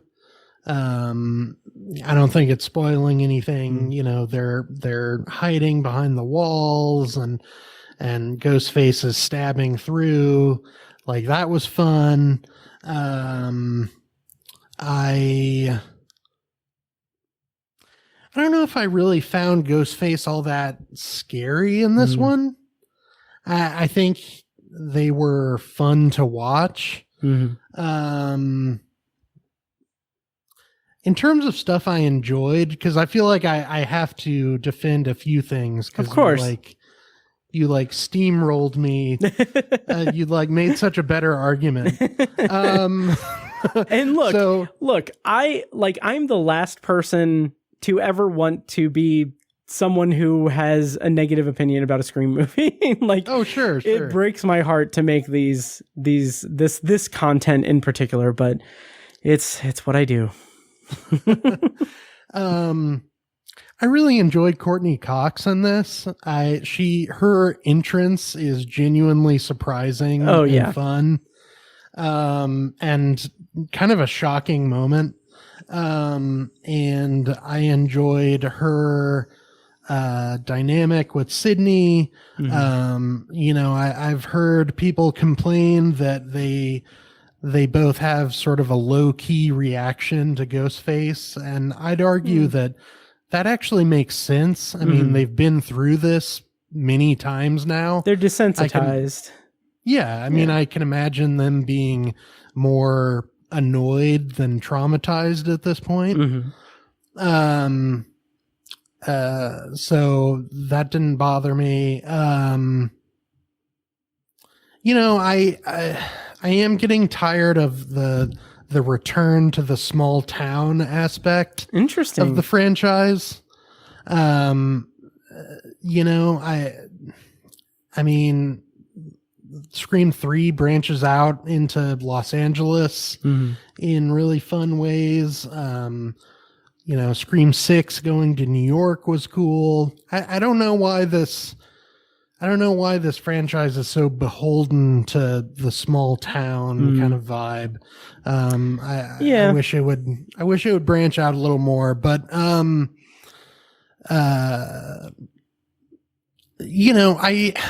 I feel like I enjoyed many moments of this. I think as a whole, I had a lot of problems with it, but I mean, I still just had a good time with it. Nice. So yeah. Nice. And for the most part, I had a decent time with it in the theater. There were moments that I liked, but let's go ahead and go into spoilers if you want to. Yeah. Yeah, definitely. Yeah. Before we do that, what did you rate Scream 7 on Letterboxd, and where can people find your Letterboxd? I went with 3 stars on this one. I think that's the lowest I've rated one of these. So I'm pretty forgiving of these movies. Oh yeah. You can find me on Letterboxd at Sam Movie Man, and I also have a written review at MidwestFilmJournal.com. Nice. I rated this. What I was surprised to see was the same rating I rated Scream 3. I had kept Scream 3 at 3 stars for a long time, but when over on Patreon years ago, Mike and I did a commentary track for Screams 1 through 4. Actually, we still need to do 5 through 7 now, but when we did Scream 3, I was talking it through with Mike and watching it again, I lowered it to 2.5. And so Scream 7 is also 2.5. And not only that, but I think it's a lesser movie than Scream 3, meaning that Scream 7 for me is the worst movie in the Scream franchise, which again, heartbreaking. But it shows how different we are, because I think I have Scream 3 rated at 4 stars. Wow. And I love it. And so in your face. Nice. That's totally fine.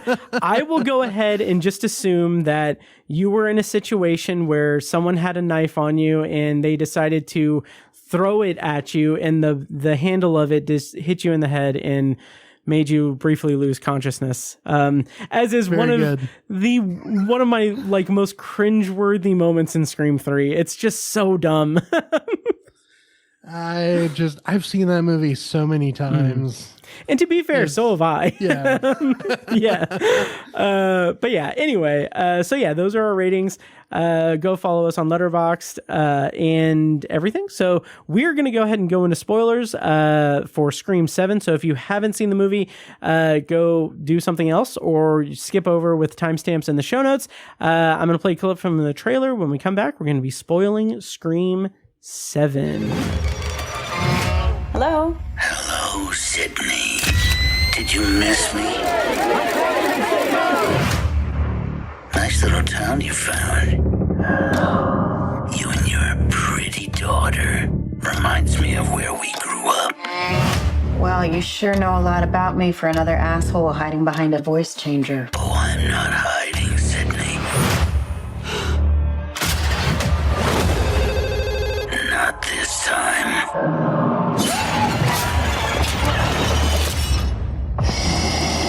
All right, so spoilers on for Scream 7, and I forgot to mention this before, so I'll just bring us into the spoiler section with it. But what I have been referring to it as, alone in my apartment, since the day that I saw it, was in the fashion of my peers in Gen Z and beyond. I'm not Gen Z, I'm turning 40. So what I've been referring to it as Scream 7. Oh God. So yeah, anyway, spoilers on for Scream 7. That's amazing. It's so dumb. I'm so sorry. I I do want to talk about the house scene, the that was in the trailer there. Ghostface in the house, like that whole sequence was really good. Really cool. So yeah. So where do you want to go with spoilers? Yeah. Let's go ahead and spoil the Matthew Lillard stuff. Yes. Yeah. So he is. This is what bothered. Okay. Are you ready for me to rant? Yeah. You're asking now, am I ready? Yes. So what bothered me about Matthew Lillard being in this movie was that it is, like, as we were saying, it is complete fan service to the fans of the franchise who say, like, oh, Stu's not dead. How could a TV falling on his head kill him? Like, oh, I don't know. He was electrocuted by it too. And he had severe blood loss. And, I think he's pretty good to be dead, you fucking idiots. But I'm so sorry. But just like having him back in the movie, in theory, I don't mind it. I don't mind the way it's utilized. Like, it is, I would go so far as to say, in the grand scheme of things in this franchise, when they try to do something that is like technologically different from what is before in the franchise, historically, they do kind of a shitty job anyway. So like the voice changer in Scream 3, I remember just thinking like that is such a weird thing. Like the great thing about the phone calls is Roger Jackson, like the voice, like that's Ghostface. Like, why mess with that? And then even going further with Scream 4, the kid live streaming his high school life, like, it's prescient, it's like ahead of its time, but it's also so like goofy, and it's not something that I feel like, looking back on it, like, oh yeah, that's something I could totally see being like a thing now, like with TikTok lives and people live streaming all day and every day and everything, like, absolutely. But in 2010, it just looks goofy as hell. Like, it doesn't look like it's, I don't know. It looked weird. But here, I will say, having AI deepfakes of Matthew Lillard as a concept and an execution is pretty acceptable. Like, that's as far as I'll go with it. But the deeper problem I have with it is the only reason for it is fan service. Because as we said before, Sydney has moved on. She has moved past her grief. She's moved past her trauma. She is someone who, granted, she hasn't opened up to her daughter about her past, but she has processed the past in such a way that she's okay. Like, she is the final girl of the franchise. She's strong, everything. So to have Stu mockering her, to have like a deep fake of him like taunting her, and have this whole like really just lame mystery of like, oh yeah, he was a John Doe at this mental institution, and he mysteriously escaped. Like, it doesn't matter, because it's not like she is haunted by that. Like, granted, she is haunted by it because it's part of her story and everything, but in the movie, it's not like that has ruined her life in this small town. Instead, it's just like, oh God, like, okay, it's AI probably, but what the fuck is this? Like, it's not even like when they think that, oh, it's possible that he's alive. It's not like she's like freaked out by it. She's just like, okay, we'll figure it out. It feels lifeless. It felt like it didn't have a purpose. Yeah. Sounded like the boss from Office Space just then. Yeah, I'm gonna have to ask you to shut up, Matt. No, I agree with you. I guess when I said, it at least makes sense, I meant communication with Ghostface has always been a central part of the franchise. Mm-hmm. Like, the phone calls are very important. Yes. And I think that it is keeping up with the franchise by showing the evolution of communication with the FaceTime calls from Stu. But there's just something so uncinematic about the return of a character in a FaceTime call. Yes. Like seeing Matthew Lillard again on a cell phone screen just felt so sad to me. Like it was probably self-shot footage. Oh, yeah. Yeah. And like he has these goofy scars and, you know, the idea of like an AI deepfake is timely, but it just felt like a lazy way. Like it felt like a lazy way of introducing that character. And of reintroducing the character. And I almost wished that he was just alive somehow, because at least the outlandishness of that would have been more entertaining than Ghostface screwing around with AI. Yes, absolutely. And like it goes back to like I kept having these thoughts throughout this movie that it's like the movie is teasing at various things that I, in previous installments and previous just thought exercises, have wanted for a long time. So like in the opening sequence of Scream 5, when Tara is talking to Ghostface on the phone, and they do that awesome subversion of the reference to the first Scream movie where he asks to name the killer and stab, and she says Billy Loomis, and then he says, oh, it's a trick question. There were two killers. It's Billy Loomis and Stu Macher.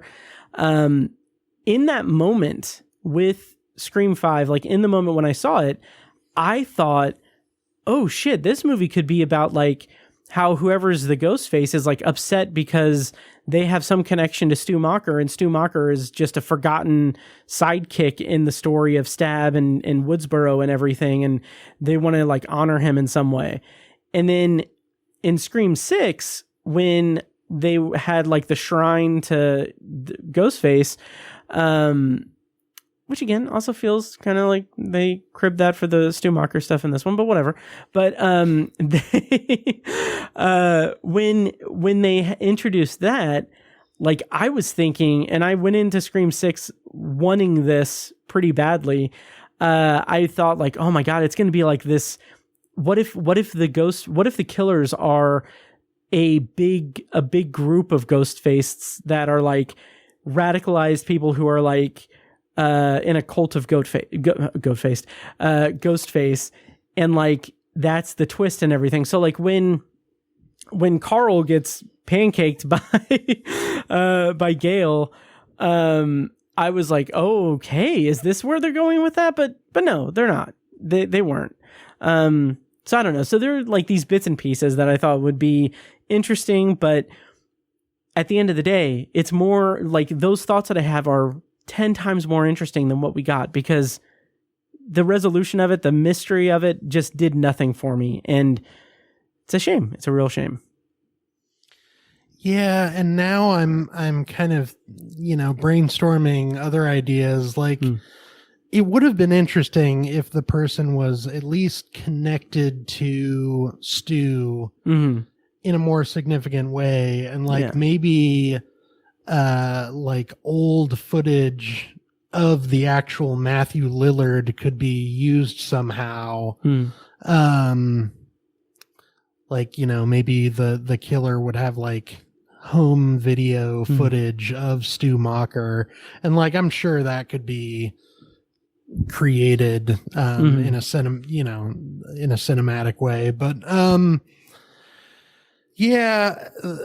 the connection to the Ghostface killers in this is like totally random. Yes, like they choose to basically digitally resurrect Stu Macher, like just to fuck with Sydney.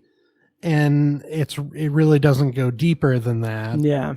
They throw it away at the end. They're like, that was like, they argue over whose idea it was to do the Stu thing. And also their whole idea, like this kind of just complete, like second like afterthought thing of introducing like an AI deepfake of Stu Macher, it's like, okay, yeah, I can see that, because they do explain that Marco is the character's name, played by Ethan Embry. Had no idea his name was Marco, but they like reference him being like, oh, he worked in like IT or something. So like he had the background for it, but that also means that in the movie Pine Grove, where Sydney lives, is in Indiana. That means that they went to California, to Woodsboro, California, just to burn down the house of Stu Macher. And I would get that if the movie allowed any time to let that rest with everyone, because it doesn't. And that is my biggest problem with the movie, aside from everything else I've ranted about for the last hour and almost hour and a half, or hour and 8 minutes. The thing that I like really found fault with in this movie was that its pacing is terrible. Absolutely terrible. The whole Ghostface killings in this movie take place over the course of maybe a day and a half, or maybe just one day, I think it's just one day. But so like, it's not until like there's a scene that feels like very afterthought, where one of Mark's like deputies or whatever, or officers is like, hey, we just got word, the Stu Macher house burned down in Woodsboro. But like, it's like immediately when Sydney is going to the theater to save Tatum, and like they have to go back and everything, and it's like that just feels like, oh, we need to reshoot this because we don't reference the house at all, so we got to do this. And like, it just, again, it's fan service, and they have to work around that without having any plot related stuff relating to it. Which is a shame, because I feel like the setup of Stu possibly being alive is actually pretty well done. Like when the characters in the opening sequence are talking about him, like it has the quality of people telling ghost stories around a campfire. Like, yeah. It has that kind of vibe, and it actually got me kind of excited. I was like, oh, this movie's more about Stu than I thought it would be. Or at least it's setting itself up to be that. Yeah. And then you're right, it's totally thrown away by the end. Yeah. Oh yeah. And to circle back to something we hinted at, that opening scene where they're listening to the podcast and they reference the so like there were rumors that Stu was spotted in 1997 at a frat party at Windsor College, and it's like, that's so great, specifically because Matthew Lillard has a cameo in the background as an extra in Scream 2 in the party scene, because he was visiting the set and Wes Craven was like, go in, it'll be funny. And so just like, I love that kind of like reference here in the movie. So yeah. Yeah, I was geeking out about that. Yeah. That's when I was like, I'm totally in. Like, I'm ready for this movie to be great. And it's not. No. I still, like, I would happily watch this again. I guess I'm just, oh my God, you looked so disappointed just then. No, I promise. Because, like, here's the thing. If I looked disappointed, it's because my immediate thought was, like my inner monologue when you said that was, me too. I'm going to see it again. And I mean, I do think that speaks to the strength of this franchise. Like, I wasn't crazy about Scream 4 when I saw it in the theater, but I revisited it later and had a lot of fun with it. Yeah. And I think these movies are very rewatchable. They go down easy. I don't know what it is. Oh, absolutely. Like, I don't know. I'm sure you've heard like the term cozy horror. Oh yeah. Like they have kind of a cozy vibe. Like the characters are fun to hang out with. The small town is kind of comforting. There's some great like fall vibes in this one.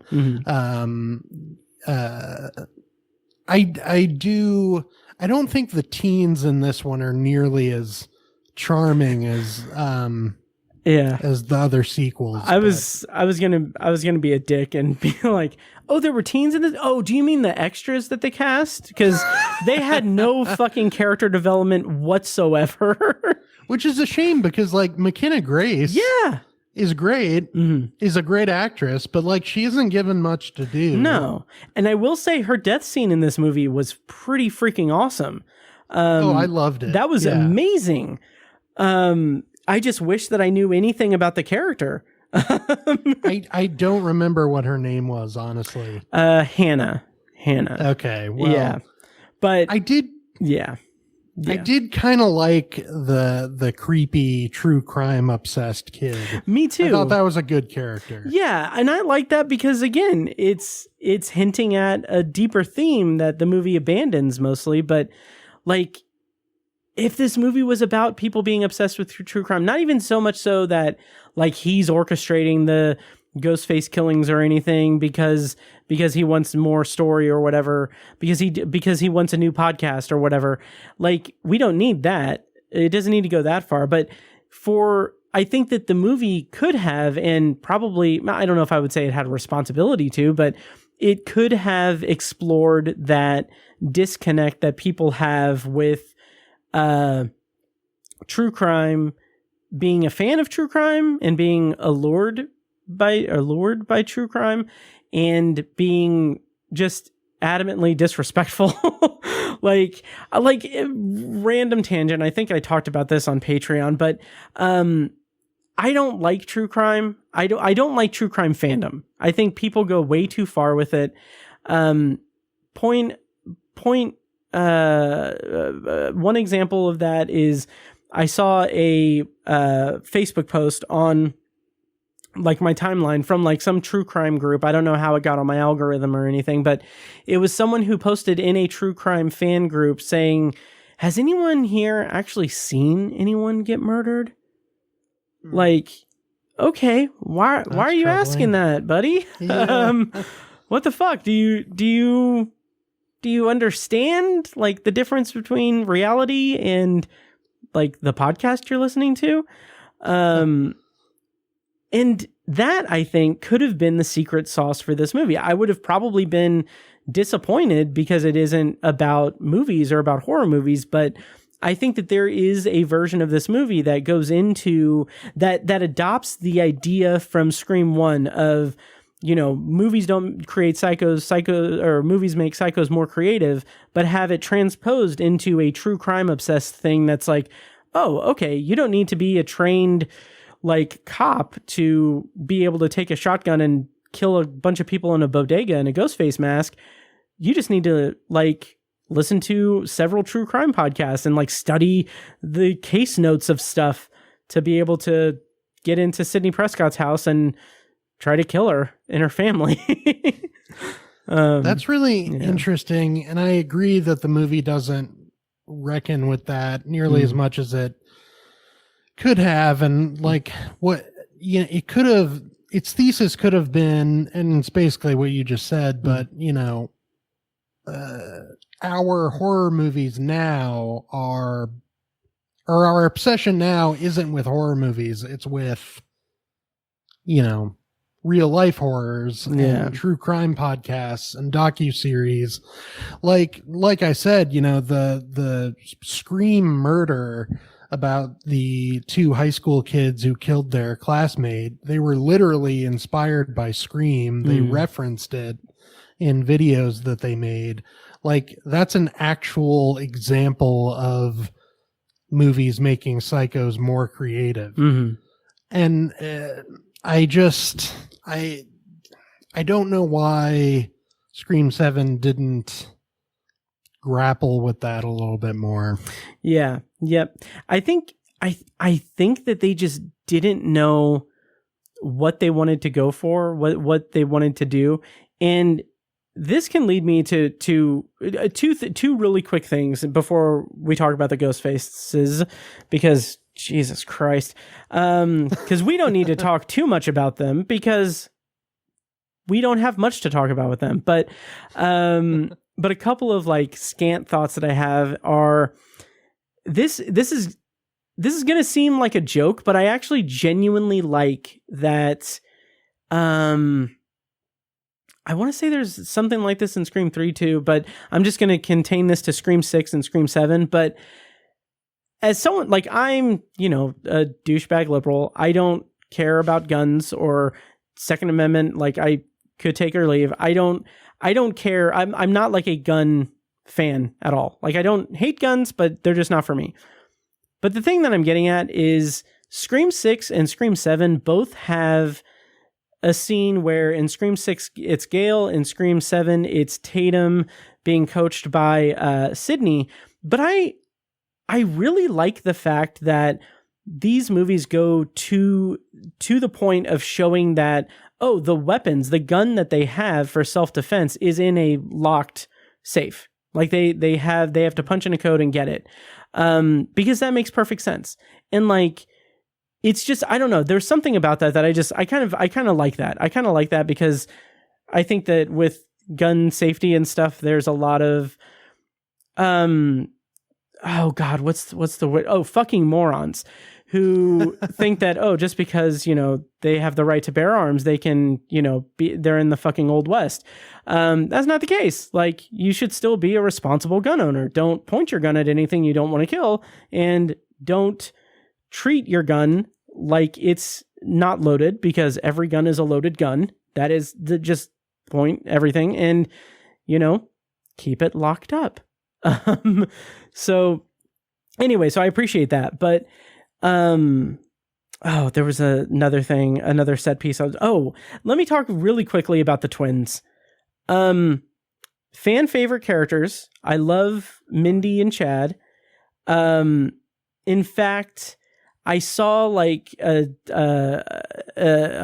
not clip, but like a quote on like a headline basically that said that like Radio Silence's version of Scream 7 was like, if Scream 6 was supposed to be, was like a surprise, like heartfelt thing with like the core four and like having that bond and everything, then their version of Scream 7 was going to be them ripping your heart out. And there's a part of me that's like, I'm kind of glad that didn't happen, because I didn't want to, like I said at the end of Scream 6, I'd be fine if that's the end of it, because that means these core four survivors, like the core four, like are safe. And I want that. I like that because I don't want them to die. So when the twins were in this movie, it was fun for the most part because I like the energy, but they did not need to be in this movie. There was no fucking reason to have them in this movie. In fact, the scene in the bar, while it is, you know, it does lead to one of the gruesomest, most like the cool, one of probably the coolest kill of the entire movie. It wasn't needed. That was a checkbox scene. That was like, okay, well, this is a Scream movie. We're not doing anything related to movies or anything, but let's have a scene with the twins talking to the suspects and trying to figure out who it is, because like our, you know, focus group stuff, focus testing in the last two movies really liked those scenes. So let's just throw this just completely neutered, lifeless scene in this just completely arbitrary setting that, again, feels like the movie is a COVID movie. Like, it feels like, oh, we need to contrive a reason to have these characters in a single location. You know, it's under quarantine because apparently this was 2020. It wasn't really, but you know what I mean. So let's make sure, let's just have like a closed bar that one of the kids' parent owns conveniently. And it's just like, the fuck are we doing here, guys? Yeah, God, that it pissed me off. And then, yeah, do you have anything to say about that? I don't want to. No. Yeah. The third act of this movie really goes off the rails. And I guess if you don't mind, I'll lead into the unmasking of the killers. Mm-hmm. So I think the saddest example of like the uncinematic nature of the return of some of the older characters is this like presentation video that that the Ghostface killers make that basically takes you through like this weird like Zoom setting. Matthew Lillard pops up, and then even more shockingly, Laurie Metcalf. That was a surprise because they didn't. That was a surprise. Fine. Yeah. And then the guy from Scream 3, I forget his name. Scott Foley. Yeah, there you go. Of Dawson's Creek fame. Oh, yes. Yeah. There you go. But so and at that point, I was kind of game for anything to happen. Mm-hmm. I was like, well, are these all AI people? Like, are they going to do some weird thing and like bring back the original killers in some bizarre, surreal way? And then the killers are unmasked, and it's such a letdown because my reaction was basically, oh, those people? Yes. Yeah. So it's Ethan Embry and Anna Camp. And she's a little more surprising. I kind of guessed Ethan Embry because he was acting ridiculously menacing. To be fair, Anna Camp has twice as much screen time as Ethan Embry because she's in 2 scenes and he's in 1. And you never get any sense that you never really sense that she's going to amount to anything as a character. Yeah. So when she pops up, I was like, what? And on it, and I think our friend Mitch Ringenberg said this. He said something like, even if you put a gun to my head, I couldn't explain the motive of these killers. Yes. So like Anna Camp had an abusive husband who she killed. She was inspired by Sydney to kill him. And honestly, that's all I remember. Yes. So can I rant for just a second? Please again? Do. So this is, I feel like at the end of this rant, I might lower this to 2 stars.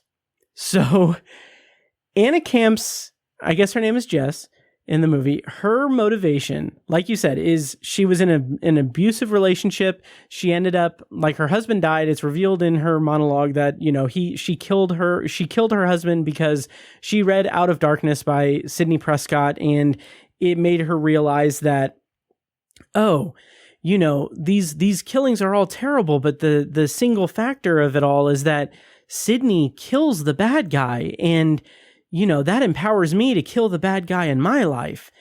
And then in this, my blood is starting to boil a little bit, just revving up. And the fact that Sydney disappeared from the public eye, pissed off Anna Camp's character so much that she decided she was going to punish her by doing a Ghostface killing of her own. And here's the thing. It wasn't until I read like a Letterboxd review that pointed this out, but the literal subtext of that, the reason for that, the meta commentary of that is, it's not a true crime thing. It's not a stab franchise thing. It's not a horror movie trope thing. It is specifically a meta commentary on the fact that Sidney Prescott wasn't in Scream 6. Like, the reference that the movie's making isn't like, the personal touch isn't that, you killed my family, so I'm going to kill you now and kill everyone close to you. It wasn't even like, oh my God, fandom is so toxic and crazy, and like they made a terrible stab movie, so I'm going to make my own stab movie. It wasn't like, oh, I want the glamour of Sidney Prescott, so I'm going to kill her and take up the mantle of the final girl of the Stab franchise. It wasn't like I'm the long lost brother of Sidney Prescott and I want payback for the life that she had that I didn't.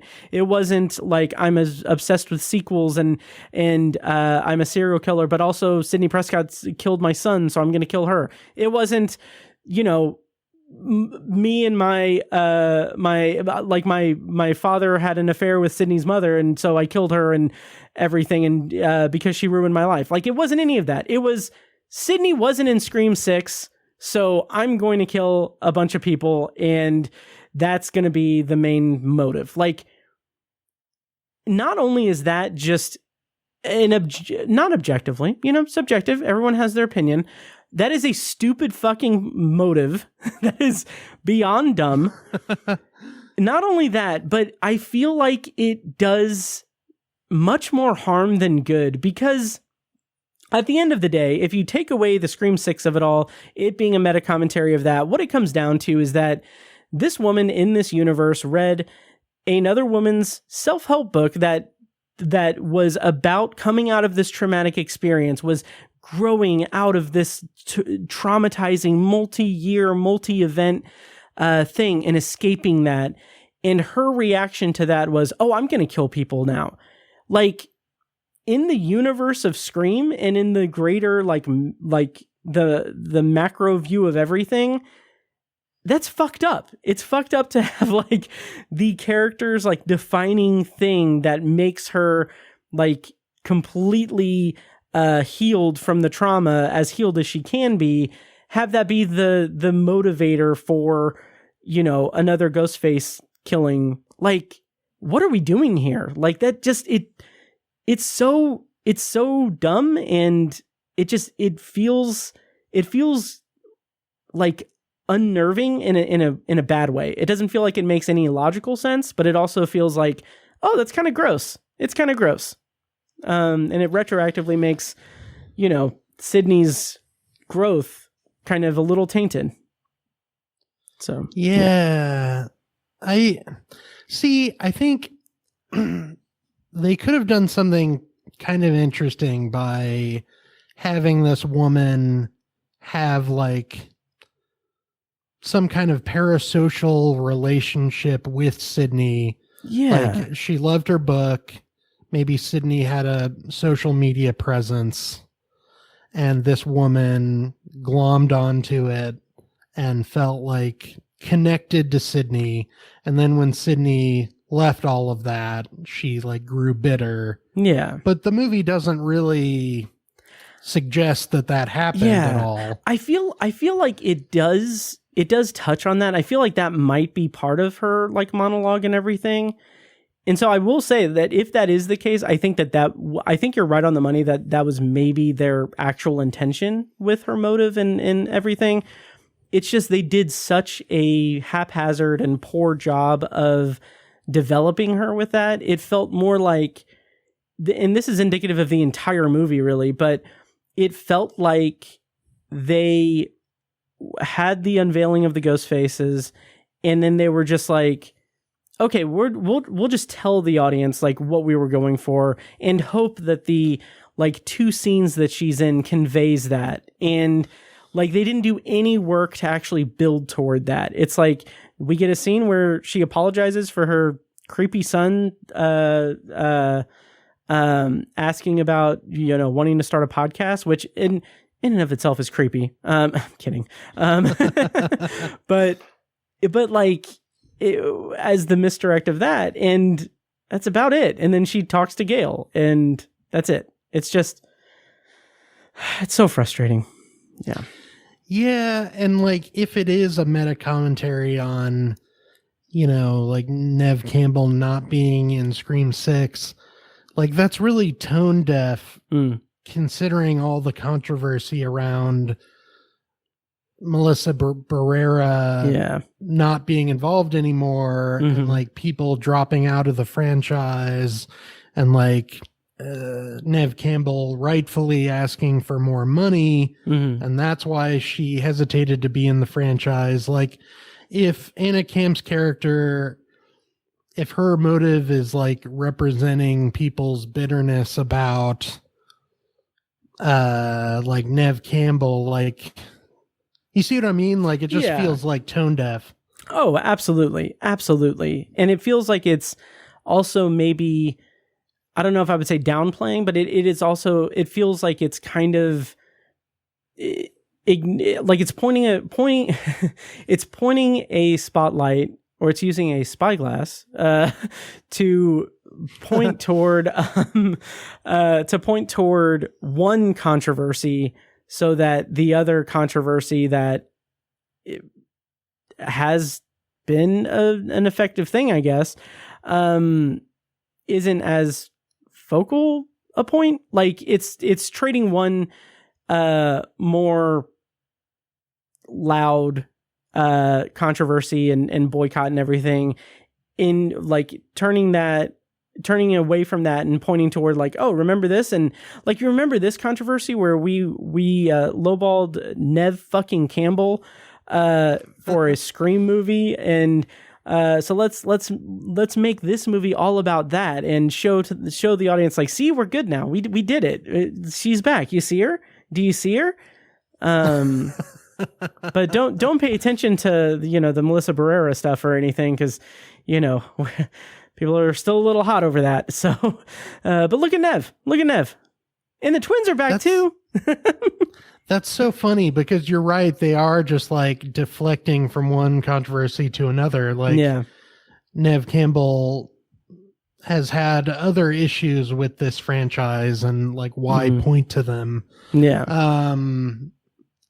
And you know, I think Kevin Williamson, I thought he would be smarter than that. Yeah, that's what I told Mike, because Mike also didn't like the movie, and like, we've been texting back and forth about it for the last week or so.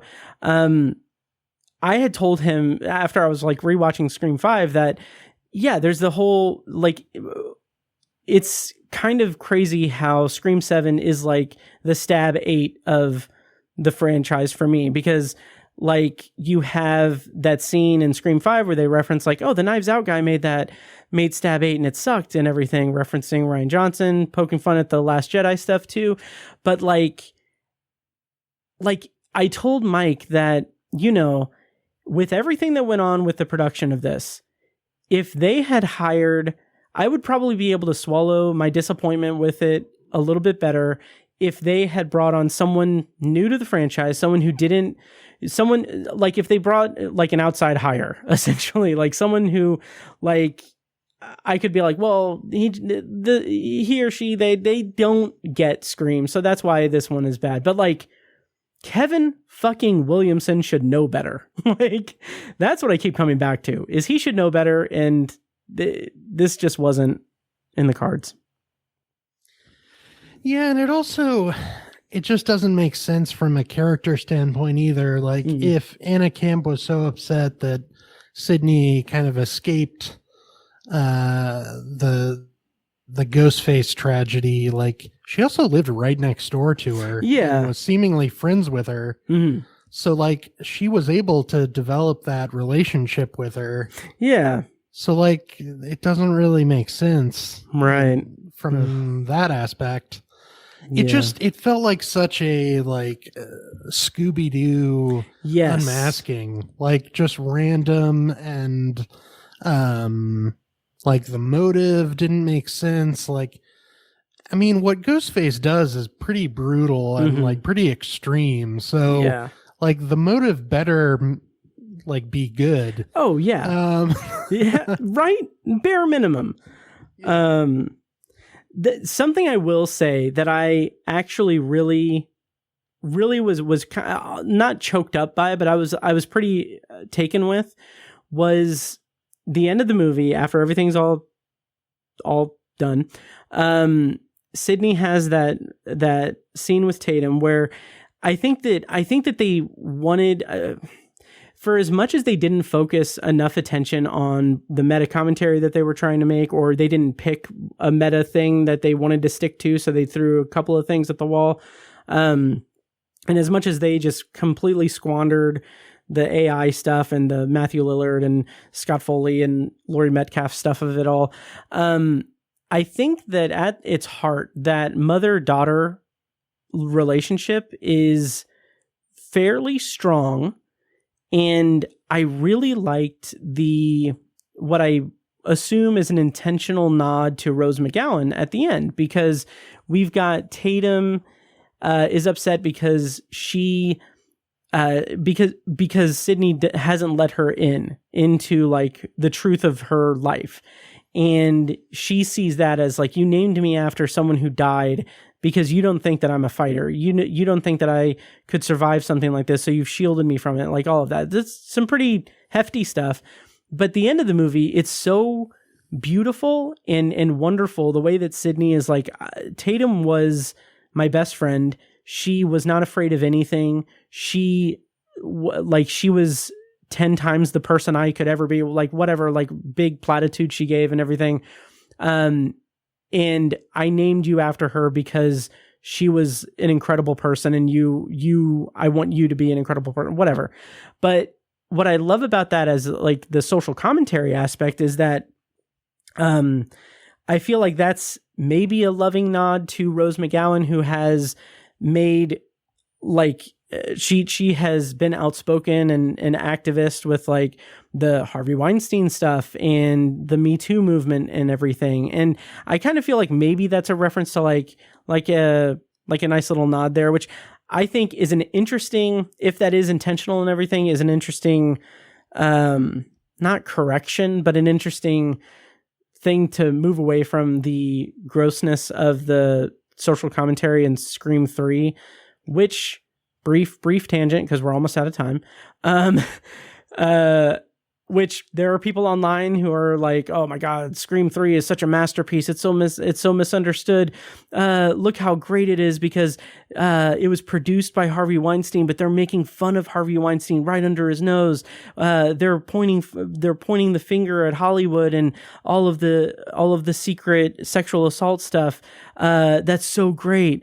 It's like, no, if anything, they are monopolizing or they are profiting off of the open secret of Hollywood, because Me Too did not start with, just people talking about it out in public. Me Too was going on for a long time. Like this whole, it was an open secret for decades, and Scream 3, the plot of it, used that open secret to make a movie about that exact thing without pointing the finger at anything. If anything, Scream 3 is complicit in Harvey Weinstein's, crimes to an extent. It's not some like punk rock middle finger to Harvey Weinstein, because it's using Harvey Weinstein and other people in power in Hollywood's unchecked at the time criminal behavior and sexual assault in order to tell a story and make money for the people that are sexually assaulting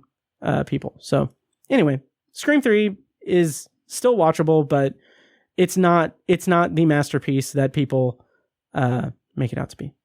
But this is Scream 7. So anyway, I'm going to stop talking because we're almost out of time. Final thoughts on Scream 7. I don't think it's a total disaster. I think, you've even admitted parts of it you enjoyed. Yeah. Or appreciated. I will say that Tatum thing, that is what is probably going to keep it at 2.5 stars for me. So, yeah. And very well put. Oh, thank you. I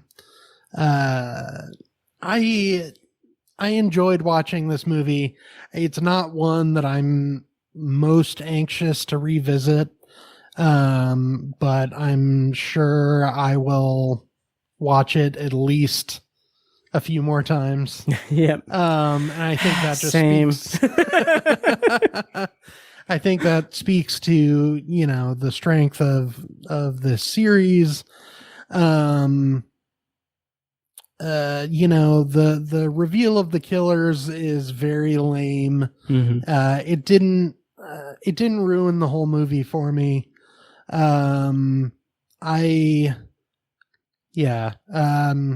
not a ringing endorsement, but sure. I liked it. Nice.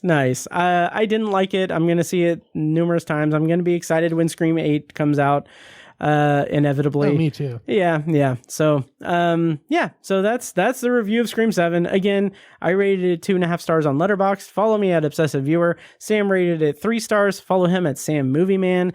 But thank you so much, Sam, for joining me for this review. And yeah, I'll... man, I can't say the corporate thing because we're at 7:30 when you wanted to end this, but I was going to say, like, I'll give you some time back. But anyway, thank you so much, Sam. Yeah. Thank you. Of course. And always a blast. Of course. It's always a pleasure. All right. And that's it for this week's episode of the Obsessive Viewer podcast. As always, thank you so much for listening, and make sure to follow the show on social media and subscribe to the podcast on your preferred podcast app. Also, check out our other shows, Tower Junkies, a Stephen King podcast hosted by Tiny and myself, and Anthology, the Twilight Zone and classic sci-fi podcast hosted by me. Next week on the show, the plan is for me to review Ready or Not 2 and Undertone with my guest Brent Leuthold from AwakenTheDark.com and my IFJA colleague as well. So look forward to that next week. Until then, thank you guys so much for listening, and I will see you in the next episode. And now, enjoy this short clip from a recent Patreon-exclusive episode. For the full episode and more Patreon-exclusive content, sign up at patreon.com/obsessiveviewer. The Vault Dwellers are so shielded. They're so sheltered from what's going on in the real world. And it is just this small, insulated society with the Vault Dwellers. So to see them play up these, like, the power dynamics and questioning whether or not they should, like, what they should do with the prisoners of the raiders that wiped out most of everyone in the entirety of Vault 32, having that play out in this insulated, sheltered society is just the best fertile ground for absolute comedy, just greatness. And I love that Zach Cherry is featured prominently in the Vault Dweller storyline, because he's great. I love him in Severance. He's fantastic. He, like, that is not necessarily inspired bit of casting, but that is very, very smart casting, because he is so, like, he's known for Severance. He's known for being in Severance as being that, like, that his character in Severance, Dylan, is so similar to, in principle, to the Vault Dweller storyline, because he is... Thank you for listening to the Obsessive Viewer podcast. This episode was produced and edited by me, Matt Hurt. If you have feedback, thoughts on our episodes, or just want to connect, you can email me at matt@obsessiveviewer.com. For more information on this show, including a full archive of our episodes and show notes, visit obsessiveviewer.com. And if you enjoyed the show, please give us a follow on social media and subscribe to us on your podcast app of choice so you never miss an episode. Also, consider rating and reviewing the show on Apple Podcasts, Spotify, and Audible to help increase our visibility and grow our community. If you want to support the show and get early access to new episodes, as well as a steady stream of exclusive episodes, you can join our Patreon at patreon.com/obsessiveviewer. For information on more podcasts presented by obsessiveviewer.com, visit obsessiveviewer.com/podcasts. Our theme song is A Little Mad Sometimes by As Good As It Gets. For more of their music, check them out on Spotify and at asgoodasitgetsmusic.com. Thank you so much for listening, and we'll see you in the next episode. Get up to 2 months of free podcasting service with Libsyn. Check out the show notes for your promo code to get started podcasting today.